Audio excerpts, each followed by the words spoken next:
Bada bing. Live and in color. Episode 61.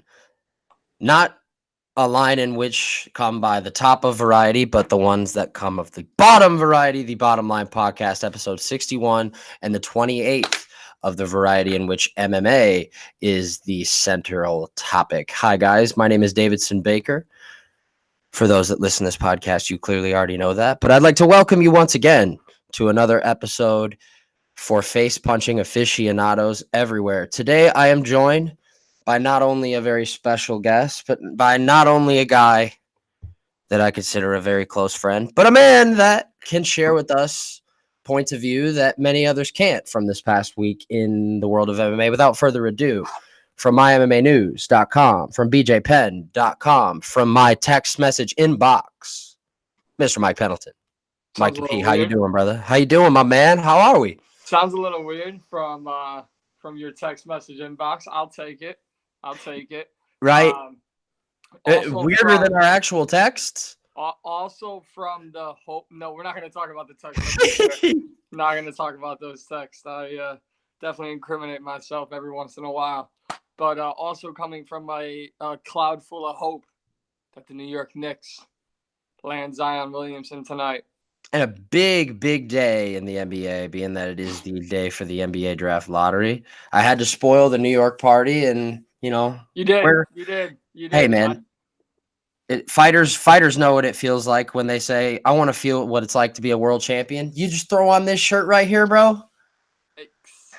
Well, I want to know what it feels like to be a number one pick. So hopefully, here's the thing: I don't root for, and people find this crazy. I don't root for Chicago-based teams, even though I grew up in Chicago all my life, except for the Bears. So yeah, Yankees, Knicks, Bears. If you put a gun to my head, I'd say Rangers for hockey, only because I like Lundqvist, but I'm not really a hockey guy. Here's my question to you. Yes. How many people in Chicago or around the Chicagoan area hate me? Well, yeah, detest you a little bit for being like primarily a New York sports guy. The minute I say, "Oh, I'm a Yankees fan," "Oh, of course you are," I'm like, all right. First off, relax. I grew up in a Cubs household, and it's not that I don't like the Cubs. It's that Derek Jeter is my favorite player growing up. Right. I never got away from that team. I was an Anthony Rizzo fan when he was in Boston and then in San Diego. And most Cubs fans don't even remember that they traded Andrew Cashner to get Anthony Rizzo. So I will take that for what it's worth. Please don't challenge me on my fanhood if you don't know your own damn team. Man, I love when people challenge me on my fanhood on anything. I just, the only time I rooted for the Bulls was in Derrick Rose's career. Like, notice I didn't say glory days, because I have rode with that man every step of the way since Simeon High School. I've lived right here. I've gone to games. I've seen him play. I've known people who've covered him. But, like, I was never a Bulls fan. I was just Derrick Rose fan. And then I followed him everywhere else. And Simeon High School, man. I mean, they've pushed out. They have continuously pushed out top talent in the Chicago area there, and the high school Okafor went to, Whitney Young. Yep. Two of the very best in like high school basketball. And I'll say this, like, Chicago gets its rep for not being the safest city in the world. Simeon not in the greatest area in the world, but I'll tell you what, Simeon student athletes, I should say, they are literally the nicest, and the parents are the nicest. Like, there's no, oh, they're from the South Side, or it's literally just this. These are the nicest people. When Jabari Parker was there, his dad, Sonny Parker, nicest guy in the world to me when I would go there. And shout out to my guy, Martez Wilson. This was really cool. I didn't know him back then. Martez used to play in the NFL. He and Derek were the number one football and basketball players in the state of Illinois. Yeah. And both went to Simeon at the same time. I remember going to Martez's house a few years ago, and I saw a picture of him in his football gear next to Derrick Rose in his basketball gear. Woo! He was like, "Dan," I was like, "Dan, what is this?" He's like, "Yeah, bro." He's like, "We were in high school at the same time." So yeah, man, great day. Hopeful great day. But here's the thing. I still bought NBA. Everyone's like, you're not even a Knicks fan. I still buy NBA League Pass just to watch Knicks games. Reddit exists, bro. I know, but so I'm You're, weird. So you I'm know what? weird. You know what you just did, and I'll I'll call this out, Yeah. and I will understand whichever reaction you give me. You sat there and gave me the look of, I have to defend the statement I just said, but I know Davidson's right though. Okay. So yes. All right. Here's the thing though, and it's kind of great that we're talking all sports, but mainly focusing on MMA. We'll dive into MMA in just a second for those listening, but continue, my friend. But so MMA, what is MMA in the general population known for when it comes to watching fights? Trash talk. Streaming. Oh, you talking about by which way? Yeah. Yeah. Everyone's I'll just watch it for free. I don't want ESPN Plus. I can't. And I'm poor. But I've got the Zone, I've got ESPN Plus, I've got Fight Pass. Here's another thing. I love music, so I have YouTube Premium, Pandora Premium. I don't have Apple Music. I have I forget the other one. I forget it, but it's like a internet radio. I wish I remembered it. It's pretty popular. I don't know why I can't. It's Touch something or I forget. But I have all these platforms that I pay for because I can't bring myself to stream. You know, it's not as bad as you think. Stream? I promise you, it's not. Oh, I'm sure it's not. And just like one of the reasons I'm with T-Mobile. Shout out to a definite non-sponsor of my podcast, T-Mobile. One reason I'm with them is they do like giveaways every Tuesday. Right. The last 2 years, they've given away a whole year subscription of MLB TV. Right. To watch Yankee games. Like, dude, I just like having the service. I just Feel like it, man. Feel it, man. That's how I felt when I had DAZN, and I used DAZN pretty frequently, and that brings me to I have quite a few questions for you. DAZN being the avenue in which you could have watched Bellator 221 over the weekend, Bellator 221 and UFC 237 double dipping to some people's delight and others' misfortune, just depending on the person. And we'll get to that in a little bit, but for those that are listening to this podcast and of the unaware sample size, my man Mike Pendleton was live and on the scene this past week, repping with the Bellator t-shirt. Yeah, I had to rep. I had to rep for the show. Dude, I mean, I'll keep it simple right off the bat, dude. What was the whole fight week experience like for you covering it up in person? Seeing what Lima did to MVP from, I'm sure, just what was a matter of feet away was probably invigorating. But as you know, a member of the media and someone in the better portion of the know, dude, what was that fight week like for you? How was your experience? So as we talk, I got to do something because I'm going to feel wrong if I don't give this guy some credit because he was great to sit next to on press row. I'll get to the Lima MVP knockout in a minute.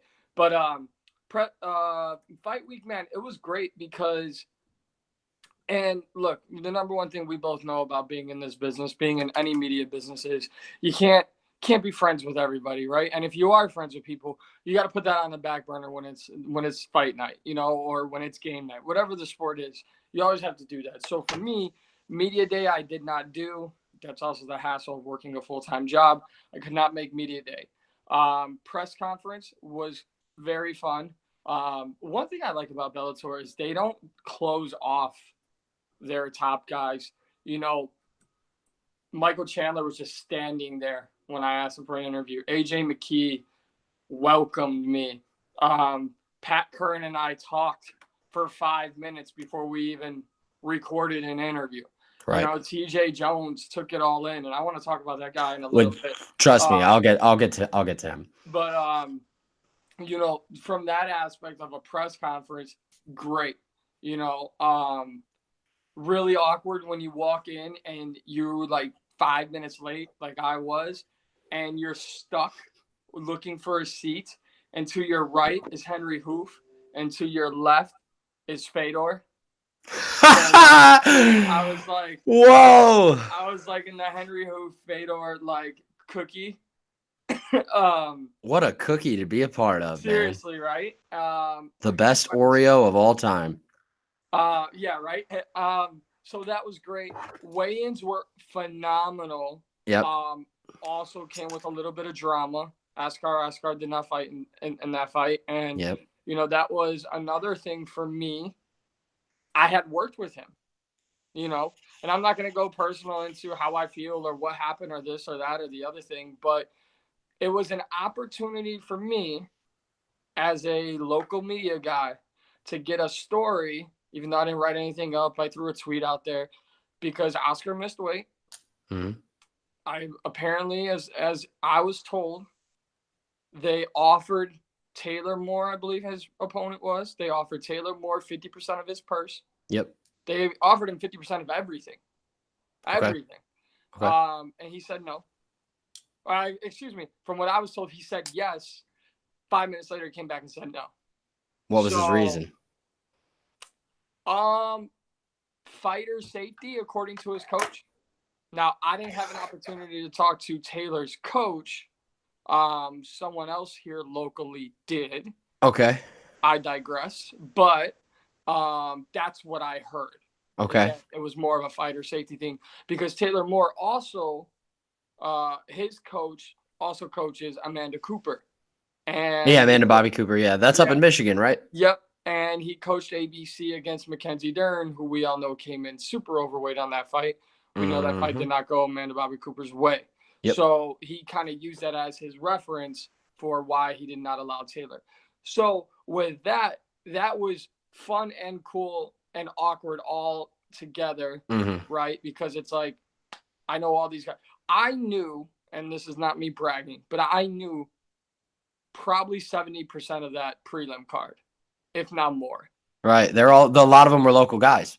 A lot of them were local guys. A lot of them have fought for the XFO, which I cover consistently. Right. I haven't missed an XFO event in 2 years. So it's cool when you see these guys hit the big stage.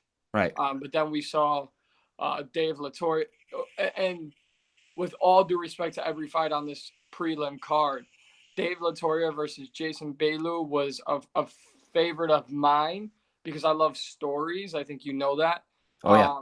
Dave Latoria is a Rosemont cop, right? And I did not know that. Yeah, he's a Rosemont cop fighting at the Allstate Arena, making his pro debut. Allstate Arena is in Rosemont, Illinois.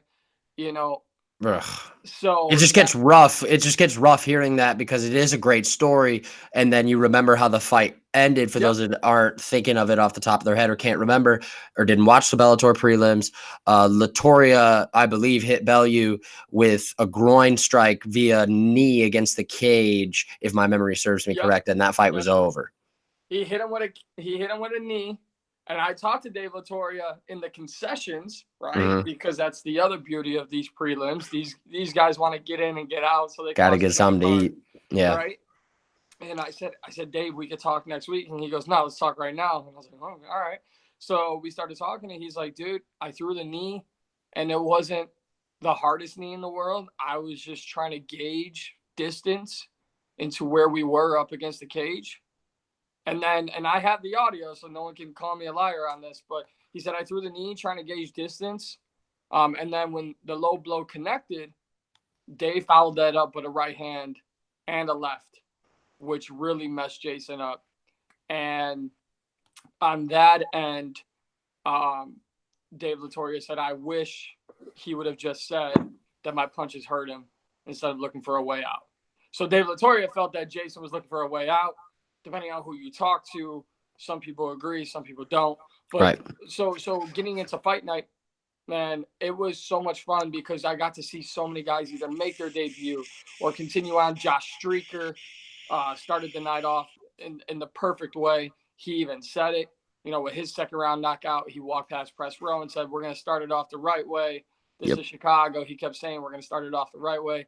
And then just to see the overall joy in him when I saw him post-fight, super happy. And then we get into the main card. So main card, I think there was a lot of great things about this card. Yep. top to bottom. I mean, Taiwan Claxton was talking about it in the post-fight press conference. Am I allowed to swear? What can I say? What can I not say? You can say whatever the fuck you want, mate. He says the funniest thing ever. He goes, he's in the press conference talking about, I believe his opponent was James Bennett. I have the card in front of me, or I had it in front of me. It is James Bennett. Yeah. Bennett actually disappointed me a little bit because, and I probably think I'm not going to speak for Bellator when I say this, but I would imagine he probably disappointed Bellator a little bit too, because I think we all know that Claxton's ready for that step up, and Bennett came into this fight. Bennett came into this fight with 4 finishes all inside of 2 rounds. I think they thought that Bennett was going to give Claxton a little bit more of a run for his money than he could handle. I don't think they booked him to beat him, but I was a little bit underwhelmed with how he looked, and I think Claxton was a little surprised with how easily it was to dominate in top control. But that was just from my vantage point. Before I get into that fight, shout out to Bellator. How cool is this? So you think this is just like a little flyer? No, this is the fight card given. Yeah. Press row. This is dope. I love this. I love how they do that. I digress from that though. So that fight. So Taiwan Claxton was saying post fight, like, holy shit, this dude is so tough. And he said he connected with a knee, and Bennett just ate it. He was like, I heard his face crack, and he just ate it. And then he was just like, he was talking, so I was talking, so I had to say what up to 50, like, you know, that little viral moment. You know, right. Taiwan Claxton always going viral. So that was fun. And then I think we get into the meat and potatoes of Bellator 221. Jake Hager, TJ Jones. I'll shut up, and then you can just ask me your question. So my question is, did you know what TJ Jones, we'll go rapid fire. Give me a couple quick yeses or nos. Did you know what TJ Jones' appearance was like? Did you know what he looked like going into fight week? No. Okay. What was your first reaction upon seeing him for the first time and being like, oh, that's the guy fighting Jake Hager? Huh. Okay. Same as JW Kaiser's. That was my same reaction. Yeah, okay. Like, I went very Nate Diaz when I walked into the press conference. I was like, I'm not surprised. All right. Motherfucker. Yeah. Here's my next question. Yeah. Everything that I've read and every, soundbite that I've heard regarding TJ Jones and everything about it, everybody that says that they have spoken to him has nothing but good things to say about the guy's personality. You are smirking. Did you have any type of adverse reality from your vantage point? No, man. My biggest problem was everyone else. Honestly. Really? Just shitting on him? Yeah. I mean, look, I understand he's a beef plant guy, but he's so much more than that. How is it that we praise these fighters all the time for taking punishment, or when Mario Yamasaki allows them to be a warrior, or when, someone comes in off Contender Series and we're praising them left and right, or they're making their debut in the UFC, whatever the case may be, we always praise these fighters. And then, all due respect, I love Bellator that they treat me like heaven. But if Bellator makes this matchup, it is not, in my opinion, it is not the fans' right to make fun of the guy that Bellator signed to fight another fighter. But he's 1-0. Plus, he's 1-0. Who do the fans want him to fight? Right. That's the other thing, right? And TJ talked about it. He goes, what pissed me off was that everyone thinks he's supposed to be fighting like top notch. Like, we're actually the same fighter. So here's what I wish would happen in fighting, right? In MMA, I wish if guys come over from other sports or whatever the case may, the Greg Hardys of the world, well, this guy needs real competition. He really doesn't. His name got him to that platform, but he's going to have to fight these cans. You know what this is called? This is exactly what boxing has done for the last 100+ years. That's why you don't see guys take really big fights until they're 35-0 or better, right? Like, it just happens that way. So to a much more egregious level than MMA. Yes, though, you're right. Absolutely. It just pisses me off. And look, was the look funny? Yes. But I'm gonna share a sentiment of Big John McCarthy. TJ talked about this in the press conference as well. He goes, Big John was pissed off at me when he saw I got a haircut, because he asked me why I got a haircut, and I jokingly said, because the internet trolls got to me. And Big John took that to heart. So if Big John recognizes TJ Jones as a martial artist, why are those in attendance just laughing at him? Well, those in attendance do not have the moral compass in which Big John has. Big John is a phenomenal human being. He is. And it wasn't just those in attendance, it's those watching and those on social media. But and I'll say this, with all this being said, TJ Jones walking out to Old Town Road, and like, I've shown the video because I recorded some walkouts, but I showed the video to my uncle, and he said the same thing. He goes, dude, that's a guy living his dream. Right? TJ Jones lived the dream. He did, and he might not ever live it again. And you know what? Yeah, and yes, he did. He should, in my opinion, he should get a second chance. But, man, really bad publicity, bad move by Jake Hager. Doing what? Doing what? With holding the choke. The choke? Yeah. So you're not buying the whole, like, I thought it was the ref, like the first guy hit me from bottom. No, I'm not either. No, I'm not buying it either. Not one bit. No, not for a second. I think they both made good points. Jake Hager, man enough to admit TJ Jones got under his skin. He admitted that at the press conference. TJ Jones, very good comeback line, said, how could I get under the skin of a WWE guy? Yeah, he was like, oh, he's the WWE guy. Yeah, I watched that post-fight presser. So it's crazy to me that's what, we're walking out of this going, oh, a walk in the park for Jake Hager. It's so much more than that. TJ Jones took it all in. You're all going to call him beef plant guy. That's fine. He doesn't get offended, so maybe I shouldn't get offended. But I do see him as a martial artist way more than 95% of those watching that fight did. 100% if they've never fought in a cage. He likely will get another shot. And you know what I love? J.W. Kaiser called him out. I like that too. I love it. I like it too.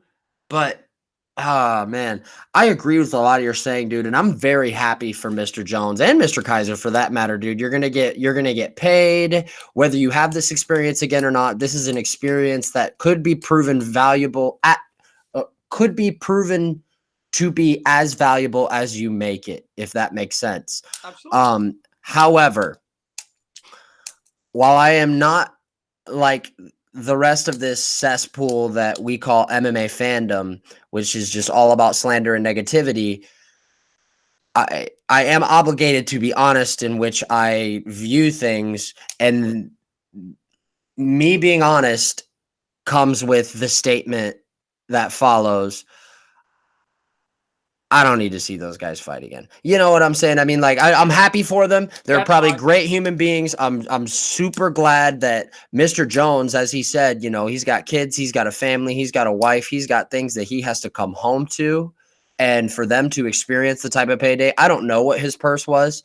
But to whatever extent it was, I would easily assume that it was the biggest of his career to this point, being that he was only 1-1, I believe, coming in. If not 1-0. However, I would not lose any sleep if Bellator was kind of just like, you know what, guys? I mean, it was fun, but we'll pass. I wouldn't lose any sleep if they did. So, absolutely, you're right to feel that way. Sure. I will counter your opinion with mine. Okay. Which is, all due respect to J.W. Kaiser, we knew what that was. Yeah, they got him out of a Kid Rock concert. We got this guy, Jake Hager. He's making his debut. We need somebody. Mr. Croker, where'd you find him? Oh, a Kid Rock concert. Right, and what bothered me about that was how many, I think it was Big John, they were talking about JW's amateur record and how he said he's been fighting. He's had like 60-something or even maybe more than that fights. And then they started trashing his amateur record on air, and it's like, whoa, all right, now you're questioning the fighter's reputation before he even steps into the cage for this pro fight. So that bothered me. TJ Jones, None of that was there. Here's why I would like to see him fight. He relished it all in, right? He lost 67 pounds or something to that effect for this fight. He got to experience it and almost, and I know almost only counts in horseshoes and grenades, almost took Jake Hager down. Almost took Jake Hager down. He really did. And you know what? Got choked out, took the loss, like better than a lot of fighters would have. Yep. And amid controversy, kept his composure. Mm-hmm. You know, and he had the greatest quote at the press conference. He said, if I lose, I go back to the beef plan. If I win, people know who I am now. But I still might go back to the beef plan. And everyone thinks, oh, fighting Jake Hager and getting made fun of and all this, and it's probably the worst thing for him. Dude's got 6 kids and told us backstage in the press conference that he made a post saying, like, hey, thanks everyone for the love and support. I'll get back to you all when I can. Mm-hmm. And he said his wife responded with, I'm your wife. You call me first. I'm not everyone. Yeah. Yeah. And for me, it's like, that's the hardest days, you know, that's his challenge. You know, he's got 6 kids and a wife he has to answer for, and 2, you know, so yeah, Jake Hager, very bad move in the public eye. And then some of the weirdest, honestly, some of the weirdest post-fight commentary I've ever heard. I'd rather not even get into that, because that was just right. When he said, I looked at, and I want to give this guy a shout out because he was sitting right next to me, Patrick Auger of MMA Sucka. He was sitting next to me on press row, and we both looked at each other and we go, did Jake Hager say he has an erection right now? Dude, I dismissed it. I was like, nah, I must have misheard him. And then when I went back later and found out he actually said it, I was in tears. I was crying. So here's my thing, and where we go from here, right? So Hager is now 2-0, and I think, for better or for worse, I think it's time he gets an actual opponent. Everyone wants to beat. Here's the thing.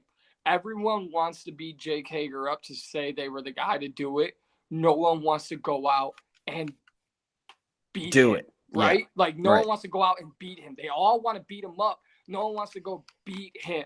Yep. I want Bellator to sign a guy, or to have a guy who wants to legitimately beat him. You know, they're not going to do that for at least for another couple fights. Well, then they better be careful with matchmaking. And I know they do really good matchmaking, but they better be careful, because I don't like this to go the way it's going, because Hager now has gone full heel in MMA, if you can do that.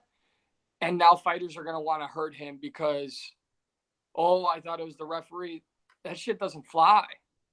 It doesn't fly. No, it doesn't. It doesn't. Even if it is genuine, and even if he is completely telling the truth, and all of the speculation really is to no avail, it's just how it goes, man. I mean, no one's gonna. It's like crying wolf. Yeah. However, we will move on from that. My last couple questions from you at Bellator. Who was the most fun person you talked to on the card? What conversation did you have with whom that made you go when you walked away? That was the most fun I've had having a conversation with anybody on this card this week. 2. Okay, go. AJ McKee. Mm-hmm. Michael Chandler. Why Michael Chandler? Michael Chandler, because I surprised Chandler, because I said I wasn't going to ask him about the fight. And I really didn't. Because the thing for me that stands out about Michael Chandler is the way he carries himself. Mm-hmm. And the representation in which he wants to be remembered for. And that's what he told me. He said, look, these are wins and losses. I want to be known as one of the greatest businessmen, if not the best businessman in MMA history. And he said he feels he is a better businessman than any fighter in the top 10 of any division in any other promotion. Huh. Wow. Wonder why you think that is. You hear him echo all the time the sentiments of like, oh yeah, I just re-upped my deal with Bellator. Oh well, who do you want to fight next? Oh well, I want to have big fights. Well, there's this guy and this guy. Those are big fights, but that's it. Yeah, I want to have the biggest fight possible. I love Michael Chandler, man. But that's something that's always kind of confused me, just because in terms of fishing for big fights, the contractual obligations that he is binded by default honestly to no fault of his own. I mean, if you're a fighter, you're going to sign a contract somewhere. Right. But in his particular case, what's the biggest fight possible? He just had it. Yeah, and I may have misquoted. He may have said any other top 10 in any other promotion. Right. Even so, we talk about Murderer's Row in the lightweight division in the UFC, and Chandler's willing to put himself up as a businessman against all those top 10. Connor, Nate, Dustin, Khabib. It goes to Cowboy. Right. Tony. It goes on, right? Right. And I think it's because Chandler lets the fight come to him. Whereas, what does everyone in the top 10 of the lightweight division in the UFC do? I want Connor. I want Connor. I want Connor. I want Connor. Chandler doesn't need to call for anything, and he doesn't even hold the belt right now. And really, you know, he said, listen, all due respect to you and everybody else in here, 6 months after I retire, you guys aren't going to remember me anymore. And he even said, I'm self-aware enough to know that that's sports, that's competition, and that's fighting. And so I think that's the bigger thing. Without having the theatrical draw of a Conor McGregor, Michael Chandler is a better businessman because he lets everything come to him with his selection. Whereas Conor has to call people out, talk trash, create the hype. Michael Chandler's like, I'm going to sign this contract, and y'all just let me know, because I'll sign for whoever. But he's going to get paid. And I talked to Bellator about those comments because I said, what makes that relationship so strong between you and Bellator? He goes, money. And then I talked to Bellator and I said, hey, look, Mike said he would put himself up against any other top 10 lightweight in any other promotion from a business standpoint. And they go, so would we. We pay that man a lot of money. A lot. I said, well, he said the only thing keeping this relationship so great is the money. And they said, we agree. So I like the conversation with Michael Chandler because I got to figure out Michael Chandler, the person, not the fighter, not the martial artist, not his win-loss legacy. His legacy as Michael Chandler, and that was key for me because Nice. I became a fan of him when I saw him on the Hurt Business. And when it comes to, you know, just talking to fighters every day, I think we get too wrapped up into the current fight in front of them, right? So, because Chandler's right. At the end of the day, there will be a future lightweight star in Bellator and in the UFC. But how do we want to remember these guys? So I think I went into Bellator 221 looking more to cover about legacies than I did about the actual fights, which is also why I liked AJ McKee. I mean, if you look at my press conference articles, AJ McKee said, I want to be the Floyd Mayweather of MMA. That's what I took from it. And, but he's been saying that for a while. Yeah. And he really dived into it because I said, what is Floyd Mayweather of MMA? I said, is it 50-0? Is it all the belts? He goes, nah, man, it's legacy. I can't be beat. And I was like, damn. You know, so for me, when I wrap up Bellator 221, and obviously, you know, we still have to talk Lima and MVP, but when I wrap up my week of Bellator 221, I look at legacy. And if I could walk away from every event, top to bottom, going, I just figured out the future legacies of 4 fighters, or I've seen the future legacies 2 fighters, whatever the case may be. Right. I had a really good week then, you know? So that's how I see it. Maybe I'm much different, but The wins, losses, they'll come, they'll be there. The fights will always happen. But I think instead of being like a guy I'm sure we'll talk about, Alexander Volkanovski, instead of just being like on a winning streak, got screwed over for a title shot, this, that, and the other thing, I'm like, yo, I just want to talk about your legacy. I admire that, to be honest with you. I think we lose. Not we don't lose. We do lose this too. We lose the sight of the reality sometimes, as not only media members but fans of any sport, really, that these guys really are human beings. But we kind of get reminded of that from time to time. But taking a legacy angle is something in terms of how you approach fight week from a media standpoint that I can admire. That's a different angle to take it from. Real quick, because we got to move on. Yeah. Lima MVP for me was the highlight of the weekend. That was the moment, even more so than the Namajunas Andrade thing, which we'll get to momentarily. Even more so was the thing that made me like jump off my couch, drop my jaw. I can only imagine what it was like seeing it from just a matter of feet away. So when I was talking to Patrick of MMAsucker.com, I said MVP's looking for that flying knee. I said it late in the first round. I said, dude, I'm calling it. He's looking for that flying knee. Second round, he throws a flying knee, doesn't connect, pushes Lima back. Lima lands the calf kick, or the kick to the knee, drops MVP. And great on MVP for crediting what it was.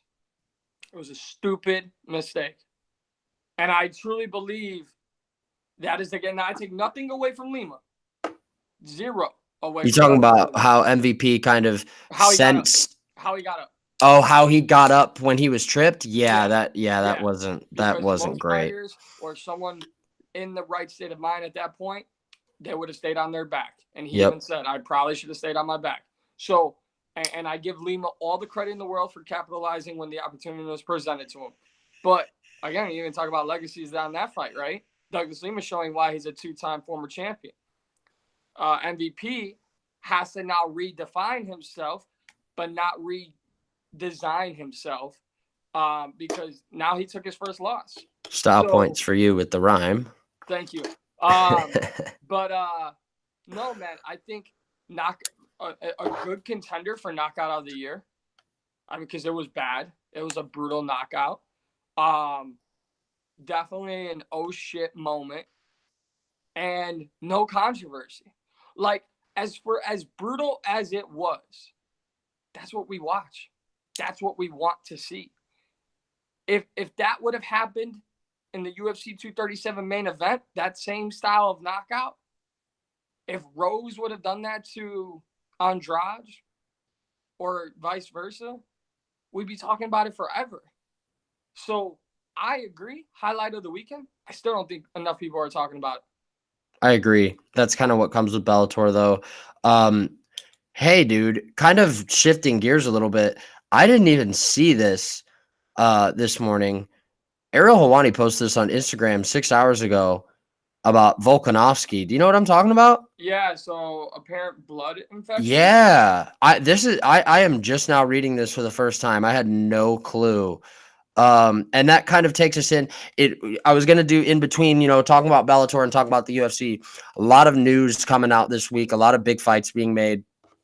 Not the volume of, in terms of the overall amount of fights that Marcel and I went through last week.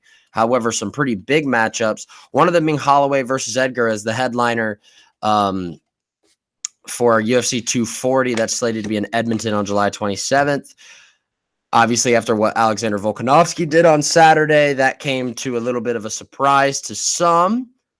Do we think that this has any type of chain reaction in regards to this? It surprised me a little bit. I personally don't think that this. It surprised me from the sense that I believe Volkanovski should get the shot. I think while Edgar did the right thing, obviously in the promotion's eyes, and in he did what Frankie Edgar would have done. Someone faxes him a contract to fight. He signs a dotted line. He might not even read the name. That's just who Frankie Edgar is. However, whether or not you hold in high regard the circumstances in which that fight was taken with Brian Ortega, we all saw how it played out. And that sticks with me. Volkanovski has won 17 fights in a row. Volkanovski beat Aldo, something Frankie Edgar could not do in 2 tries. All I'm saying is this is not a title fight in which the champion fights the true number 1 contender. We get these all the time.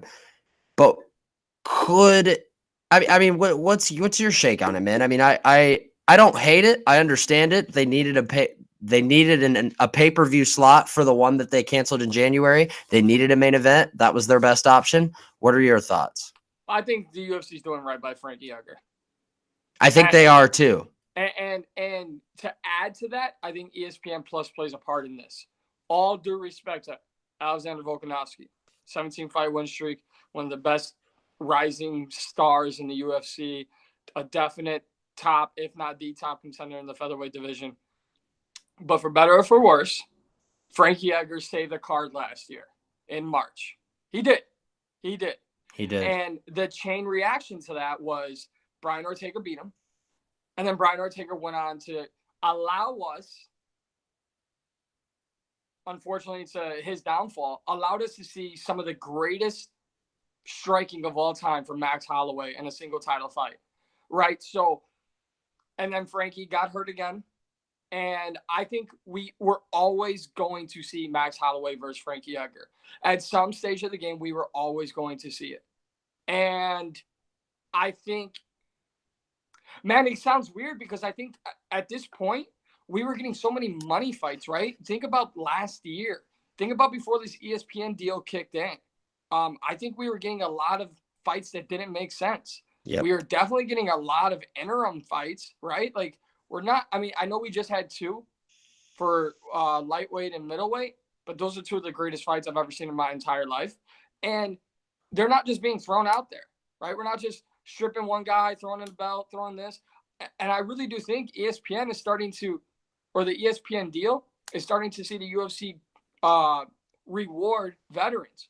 Why is Cowboy, all due respect to Cowboy, going from ESPN in January to ESPN Plus main event to pay-per-view in a matter of 6 months, right? Like, boom, boom, boom, boom, boom. A year ago, Dana White was like, we got to tell Cowboy to slow down.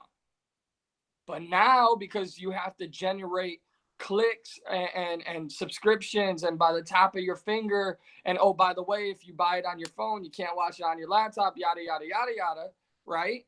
I think they're coming into this mindset of, for the first year of ESPN, and this is what I truly believe, to fill out the rest of 2019, we're going to see a lot of veterans in spots where we're like, damn, really?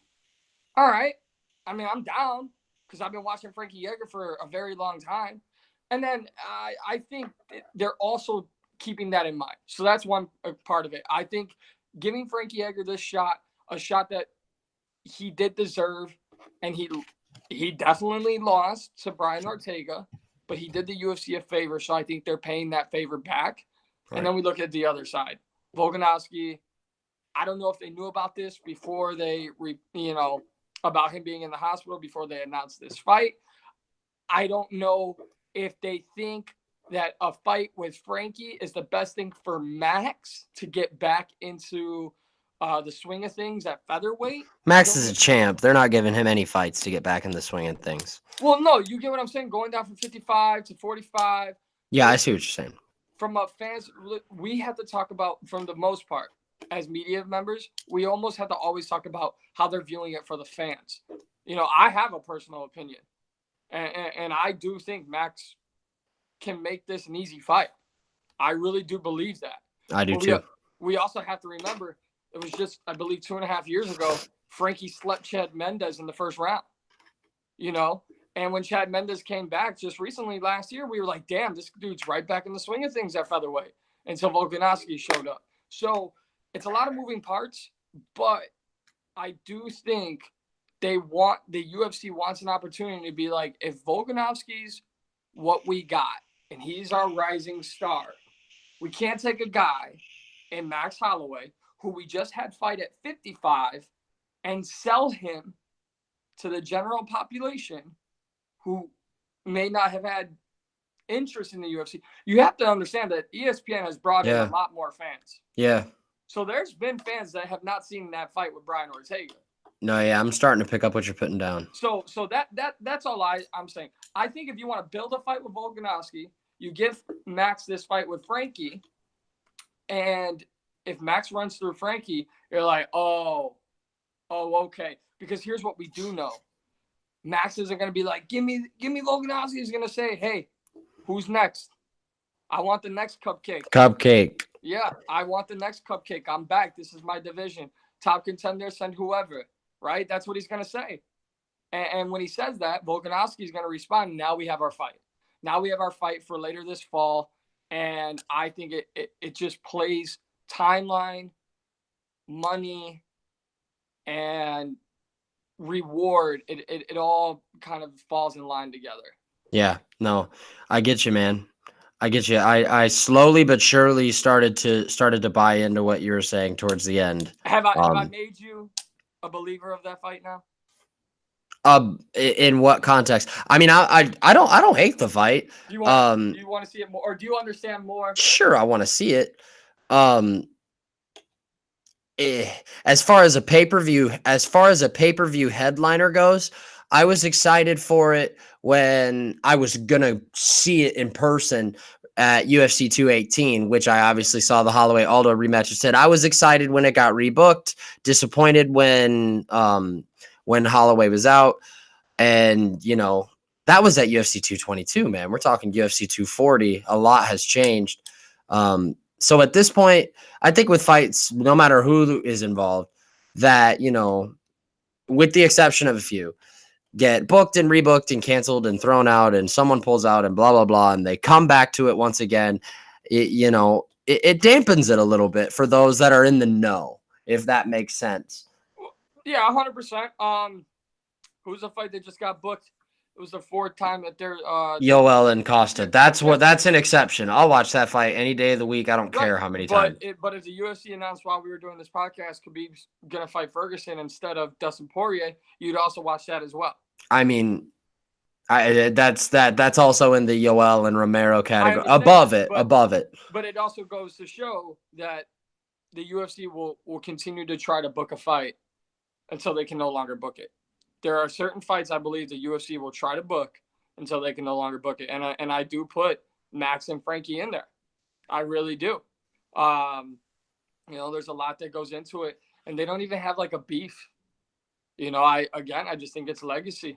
Got a lot of respect for each other. They always have. As far as all the fights go that have been put out this week, some of note, starting with probably least hype to most hype, Carl Roberson and John Phillips are headed to Sacramento on July 13th. Ismail Nordiev, who, in my opinion, and I have a very close invested interest on UFC newcomers, being that I write an article about them every single week. He had, to me, the most impressive UFC debut this year, maybe outside of Viviane Araújo this past weekend.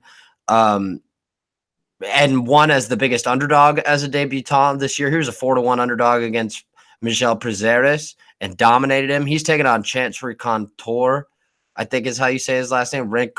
Rencounter. Chance Rencounter. I just said that from like a Francais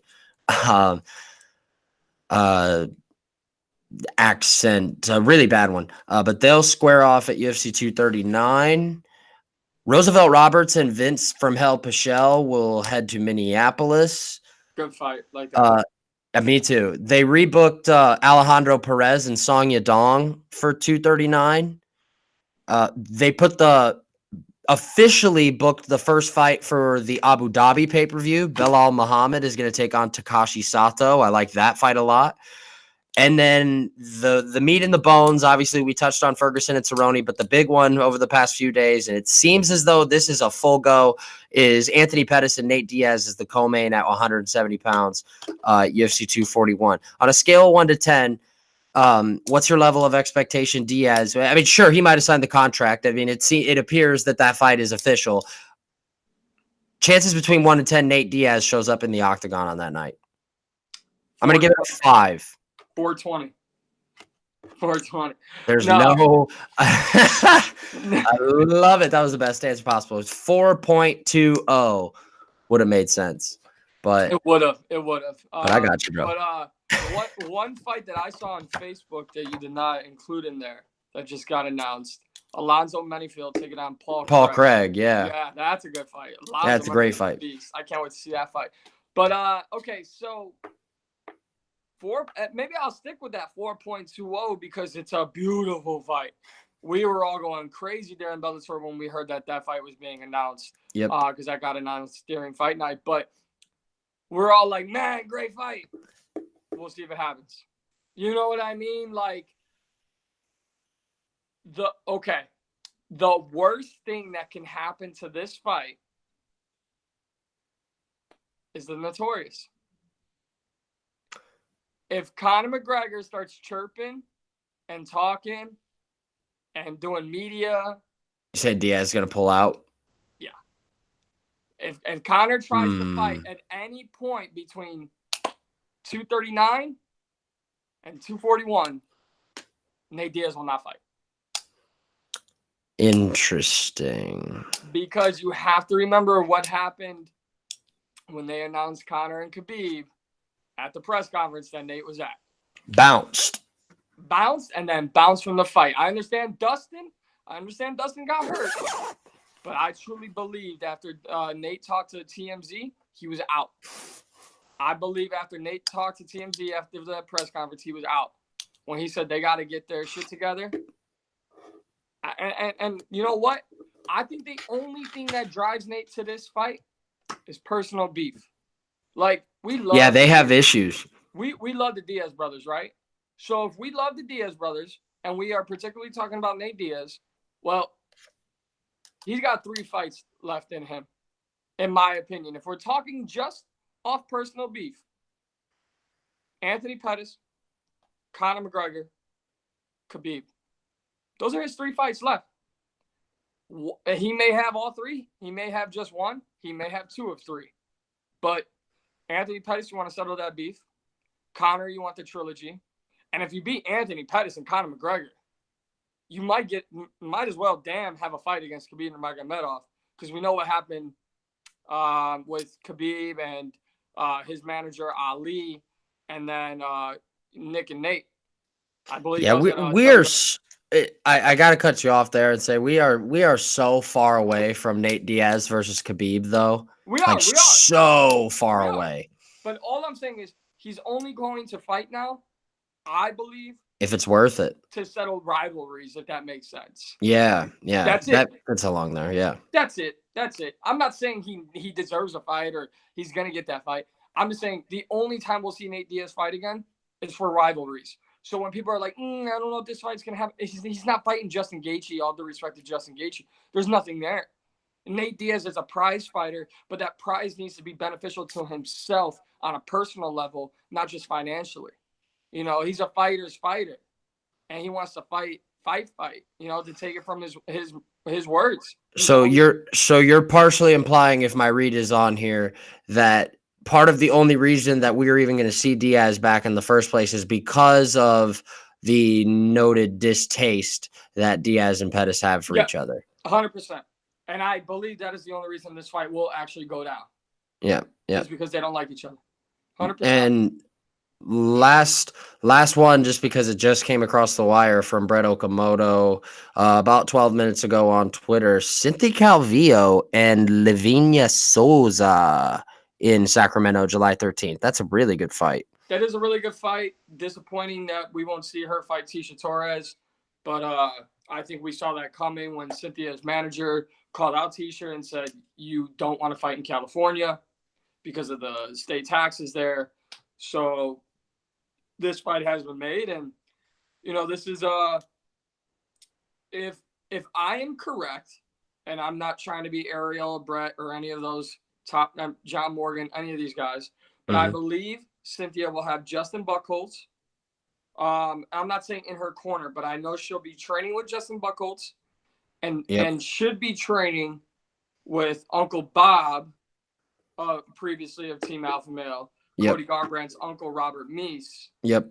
Because she came out to Ohio to do work with him.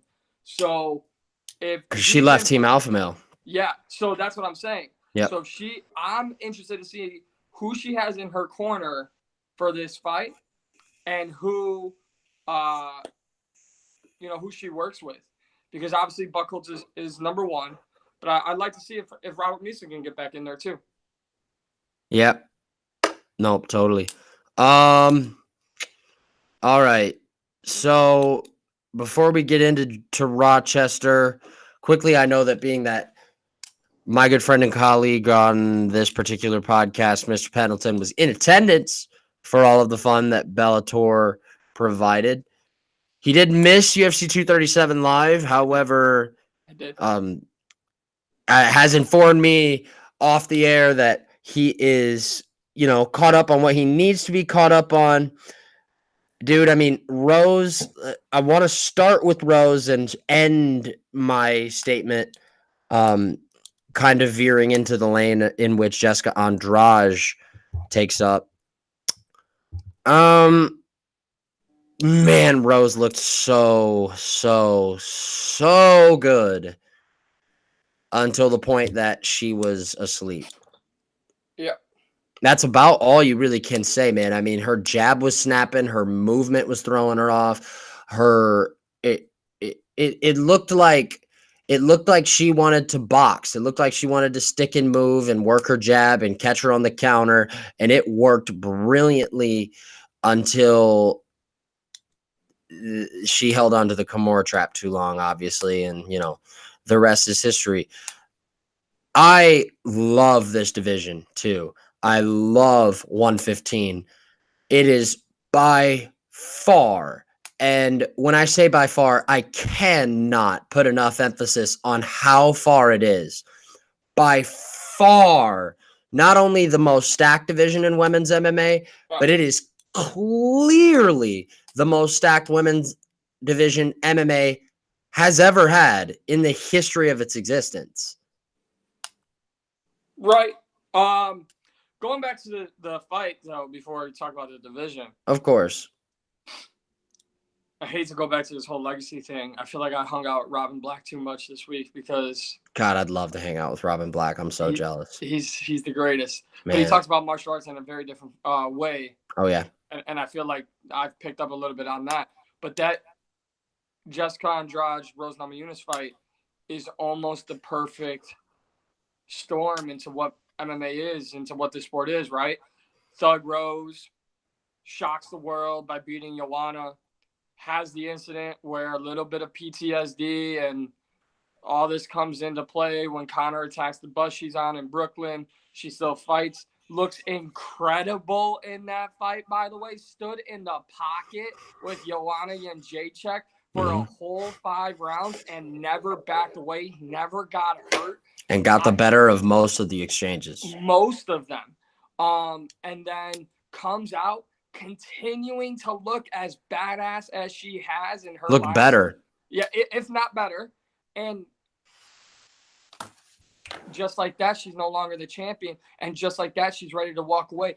That is what the sport of mixed martial arts is. You could be riding so high for a year and a half, and as soon as the ride jerks a little bit, you can get off the ride. As soon as that roller coaster touched down, it's your right to be like, I'm done. So here's what I will say. I think at some point we all knew Jessica Andrade would become champion.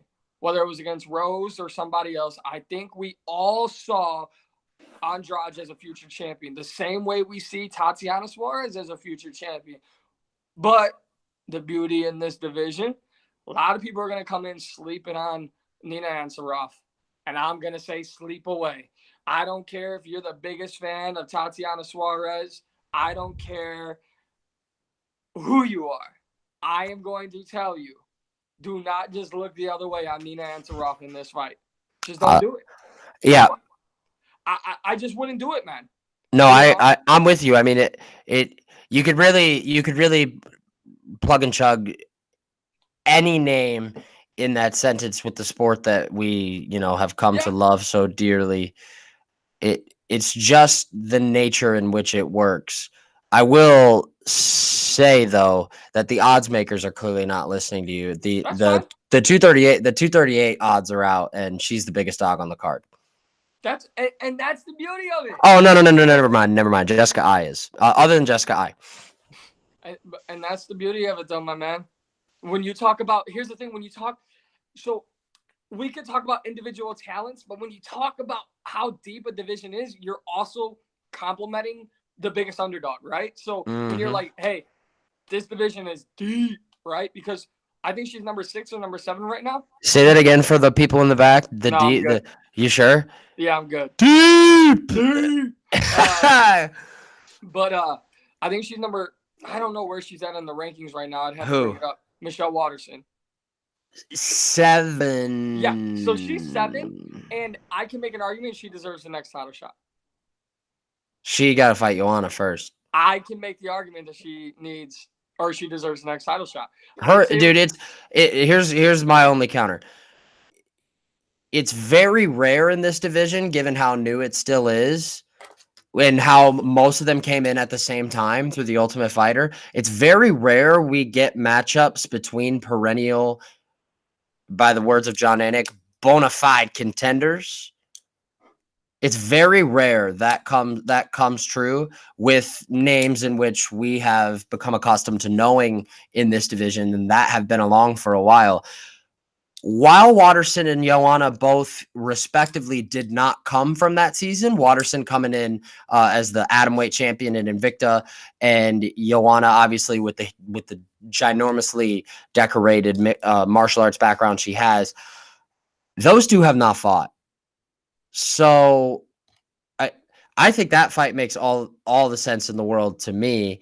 And you have Weili Zhang sitting in there too, who is an absolute murderer. She is. You could make the case Waterson could get a title shot now, I guess, because she's won 3 in a row. Well, and here's the thing. Some people would argue 2 in a row. At what point does the strawweight division stop becoming about who's beating Joanna?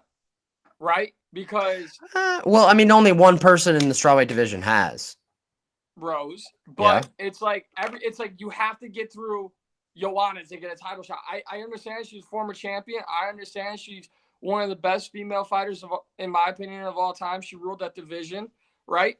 But her time has come. We saw the Claudia Gadelha fights. All due respect, they weren't the most entertaining fights. That held up the division for so long. The second one was awesome. It was, but I just think with Joanna Jędrzejczyk, when you say that, you're not wrong in saying that. You're not wrong in saying that Waterson and Joanna should fight. But just as we talk about, and not to this extreme, because she's not on a 17-fight win streak. She's on a 3-fight win streak. The same way a lot of people feel Alexander Volkanovski getting the short end of the stick here. Look, what if Andrade is ready to go in August, September, and neither Nina or Tatiana are? Right? So Michelle should get the title shot. Now, I will say the last time I spoke to her, she said it's probably not going to line up that way, right? She said it probably won't fall into my hands, but we've seen it happen before. And right. I just think that, yes, this is definitely one of the deepest divisions. I agree with you wholeheartedly. I do think the winner of Nina and Tatiana, and I do think Tatiana is the favorite for a reason. I do think the winner is next in line for a title shot. But I think it is a compliment that I can sit here and make an argument with you, which I'm not going to do, that the number 7th ranked woman on this division list deserves a title shot.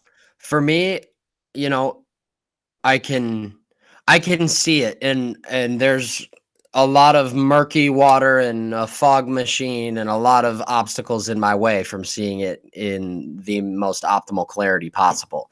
However, it's and to what you said, it's not about beating Joanna to get the title shot. That's not what I'm saying. It wouldn't matter who would be number 3.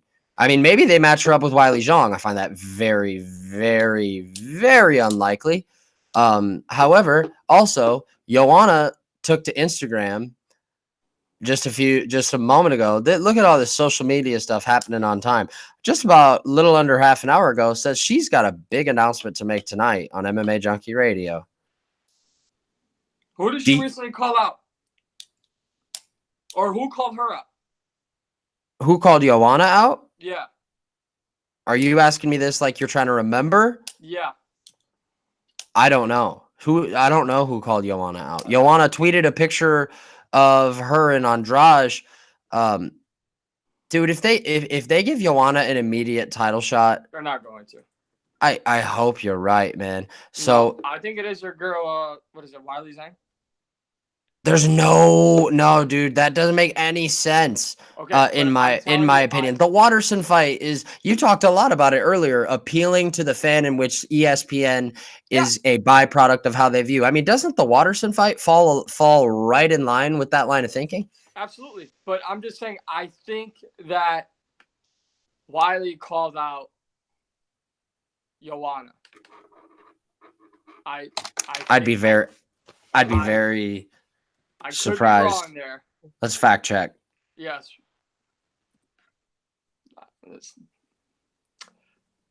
Yeah, she did. Where?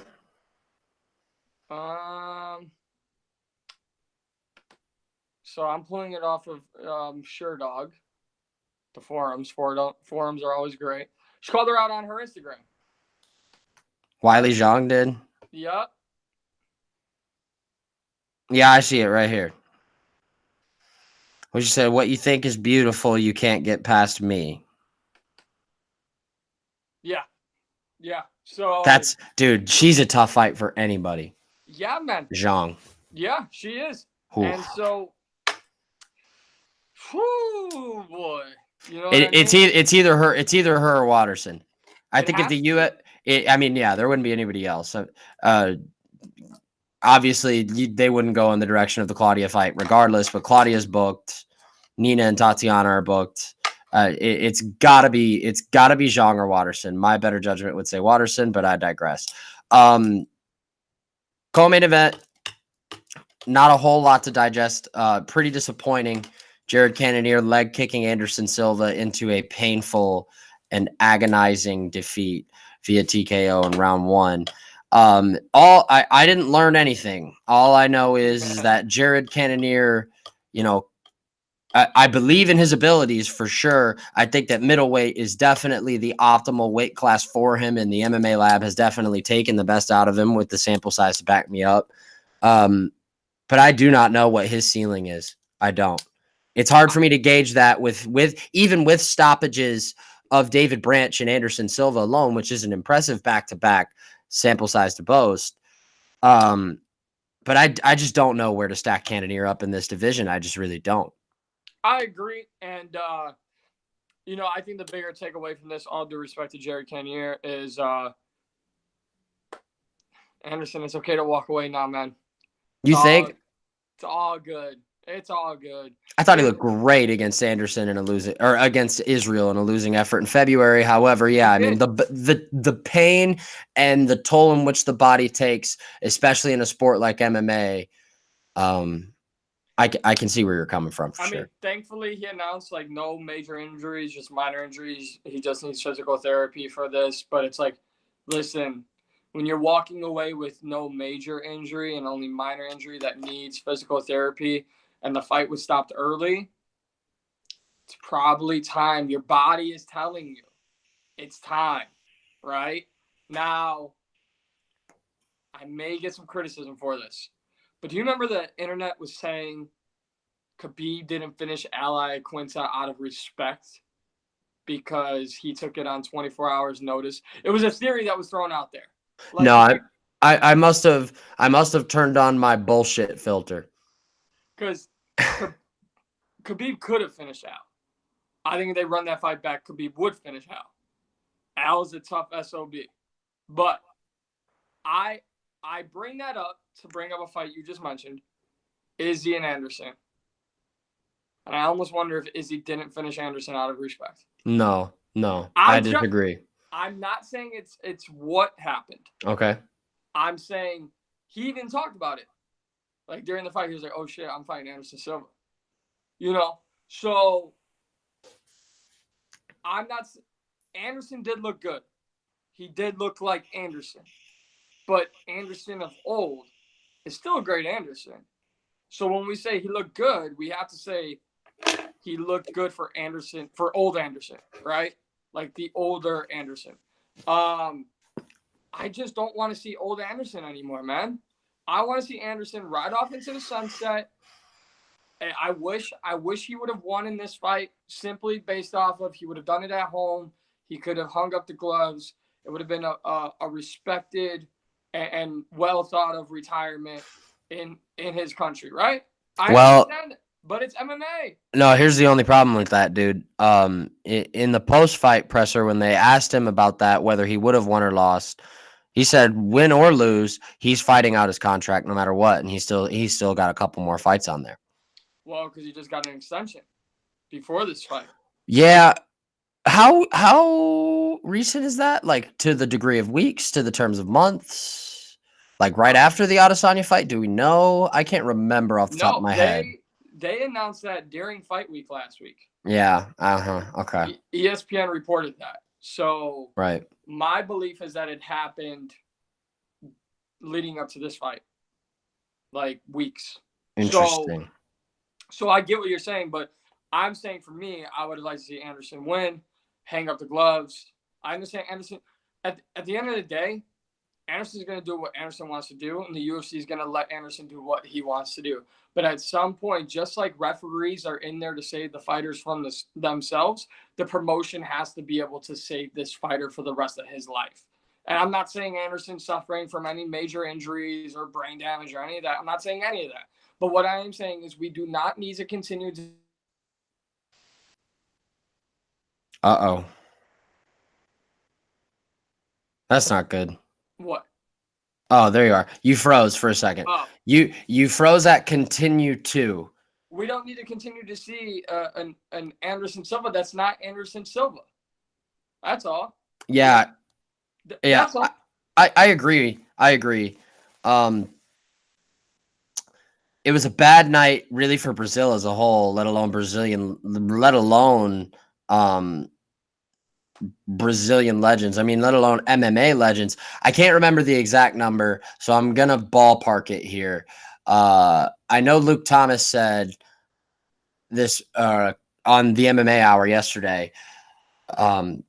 Aldo, Silva, Nogueira, Penn combined were outstruck. And like I said, I'm ballparking this here. This is not exact. He said somewhere in the neighborhood of 270 to 110.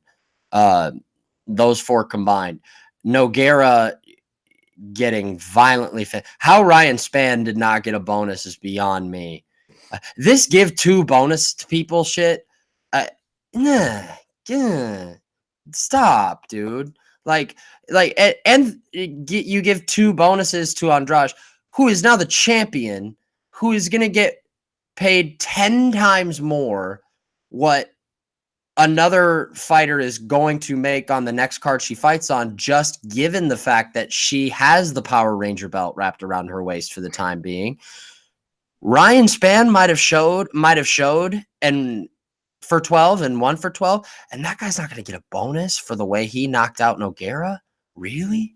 With that said, I'm going to be like every middle-aged man and say, I agree with Joe Rogan. Let's get rid of bonuses. Because does Bellator have bonuses? Does one? No, they don't. It's a psychological thing, man. It gives like the show win and the bonus thing is all to give fighters that extra thought in the back of their head in the middle of the fight to get a violent and aggressive finish. All due respect, you're one of my best friends, especially in this sport, just outside of this sport as well, just in life. I'll tell you this. Again, all due respect, bullshit.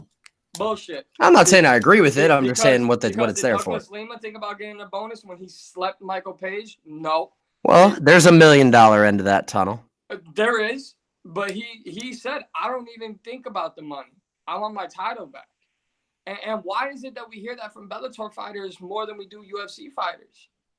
I want my title back. Maybe it is because there's money on that, but maybe also because there's a lot more significance into what I've talked about all day, which is their legacy. Because that money comes and goes. Right. Who makes the most money in the UFC right now? Conor McGregor. What are we saying about him? What are we saying about him going down as one of the greatest fighters of all time? We're not. You know why? Because he's not the same Conor McGregor. When he was sleeping Jose Aldo and Eddie Alvarez, we're like, yo, this man's on his way to being one of the greatest fighters of all time. Then he got money hungry. So I say, fuck bonuses, get him out of here, and we'll see who's the real fighters. Yeah, I'm not saying I agree with bonuses, but they are there and they're not going away.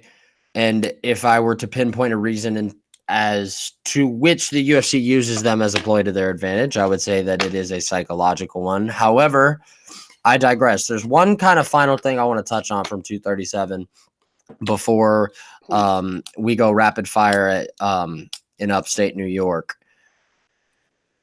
BJ Penn, look, I am amongst the very few, and I say I don't know about very few, but a select handful of people, regardless of how big my audience is, or small, or big or small. It deserves to be big. Thanks, appreciate that. Love you. That people with the right moral compass share this sentiment with me. I will never, ever go on the record and say when it's time for someone to retire. I don't care if you are fighting another man in a cage half naked, or cook, or the head chef of a restaurant. I do not give a fuck. I'm not ever going to go on the record or tell a man to his face that it is time to stop doing what he loves. However, I would be remiss if I did not at least mention just the sheer fact that one of the biggest stories coming out of this weekend and ongoing storylines is that someone that you share somewhat of a close proximity to on the inner web stratosphere per se, being that you have been and are actively still a contributor for multiple sites, one of those being bjpenn.com.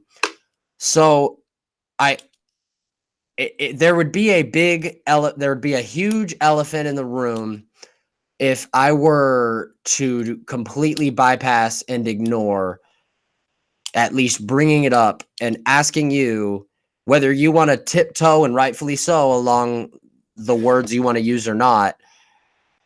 You didn't even have to see the fight. What's your take, man? I mean, now 7 losses in a row. What do you think? My take is similar to what I said about Anderson Silva. I know what I would like, and I'm in the same boat as you. I'll never tell anyone when they retire. Never. Especially a martial artist who can kick my ass with one punch, no matter if they're on a 25-fight losing streak or on a 2-fight winning streak. I'm not an armchair quarterback. I'm not an armchair martial artist. That's just not who I am. I can tell you what I would like to see.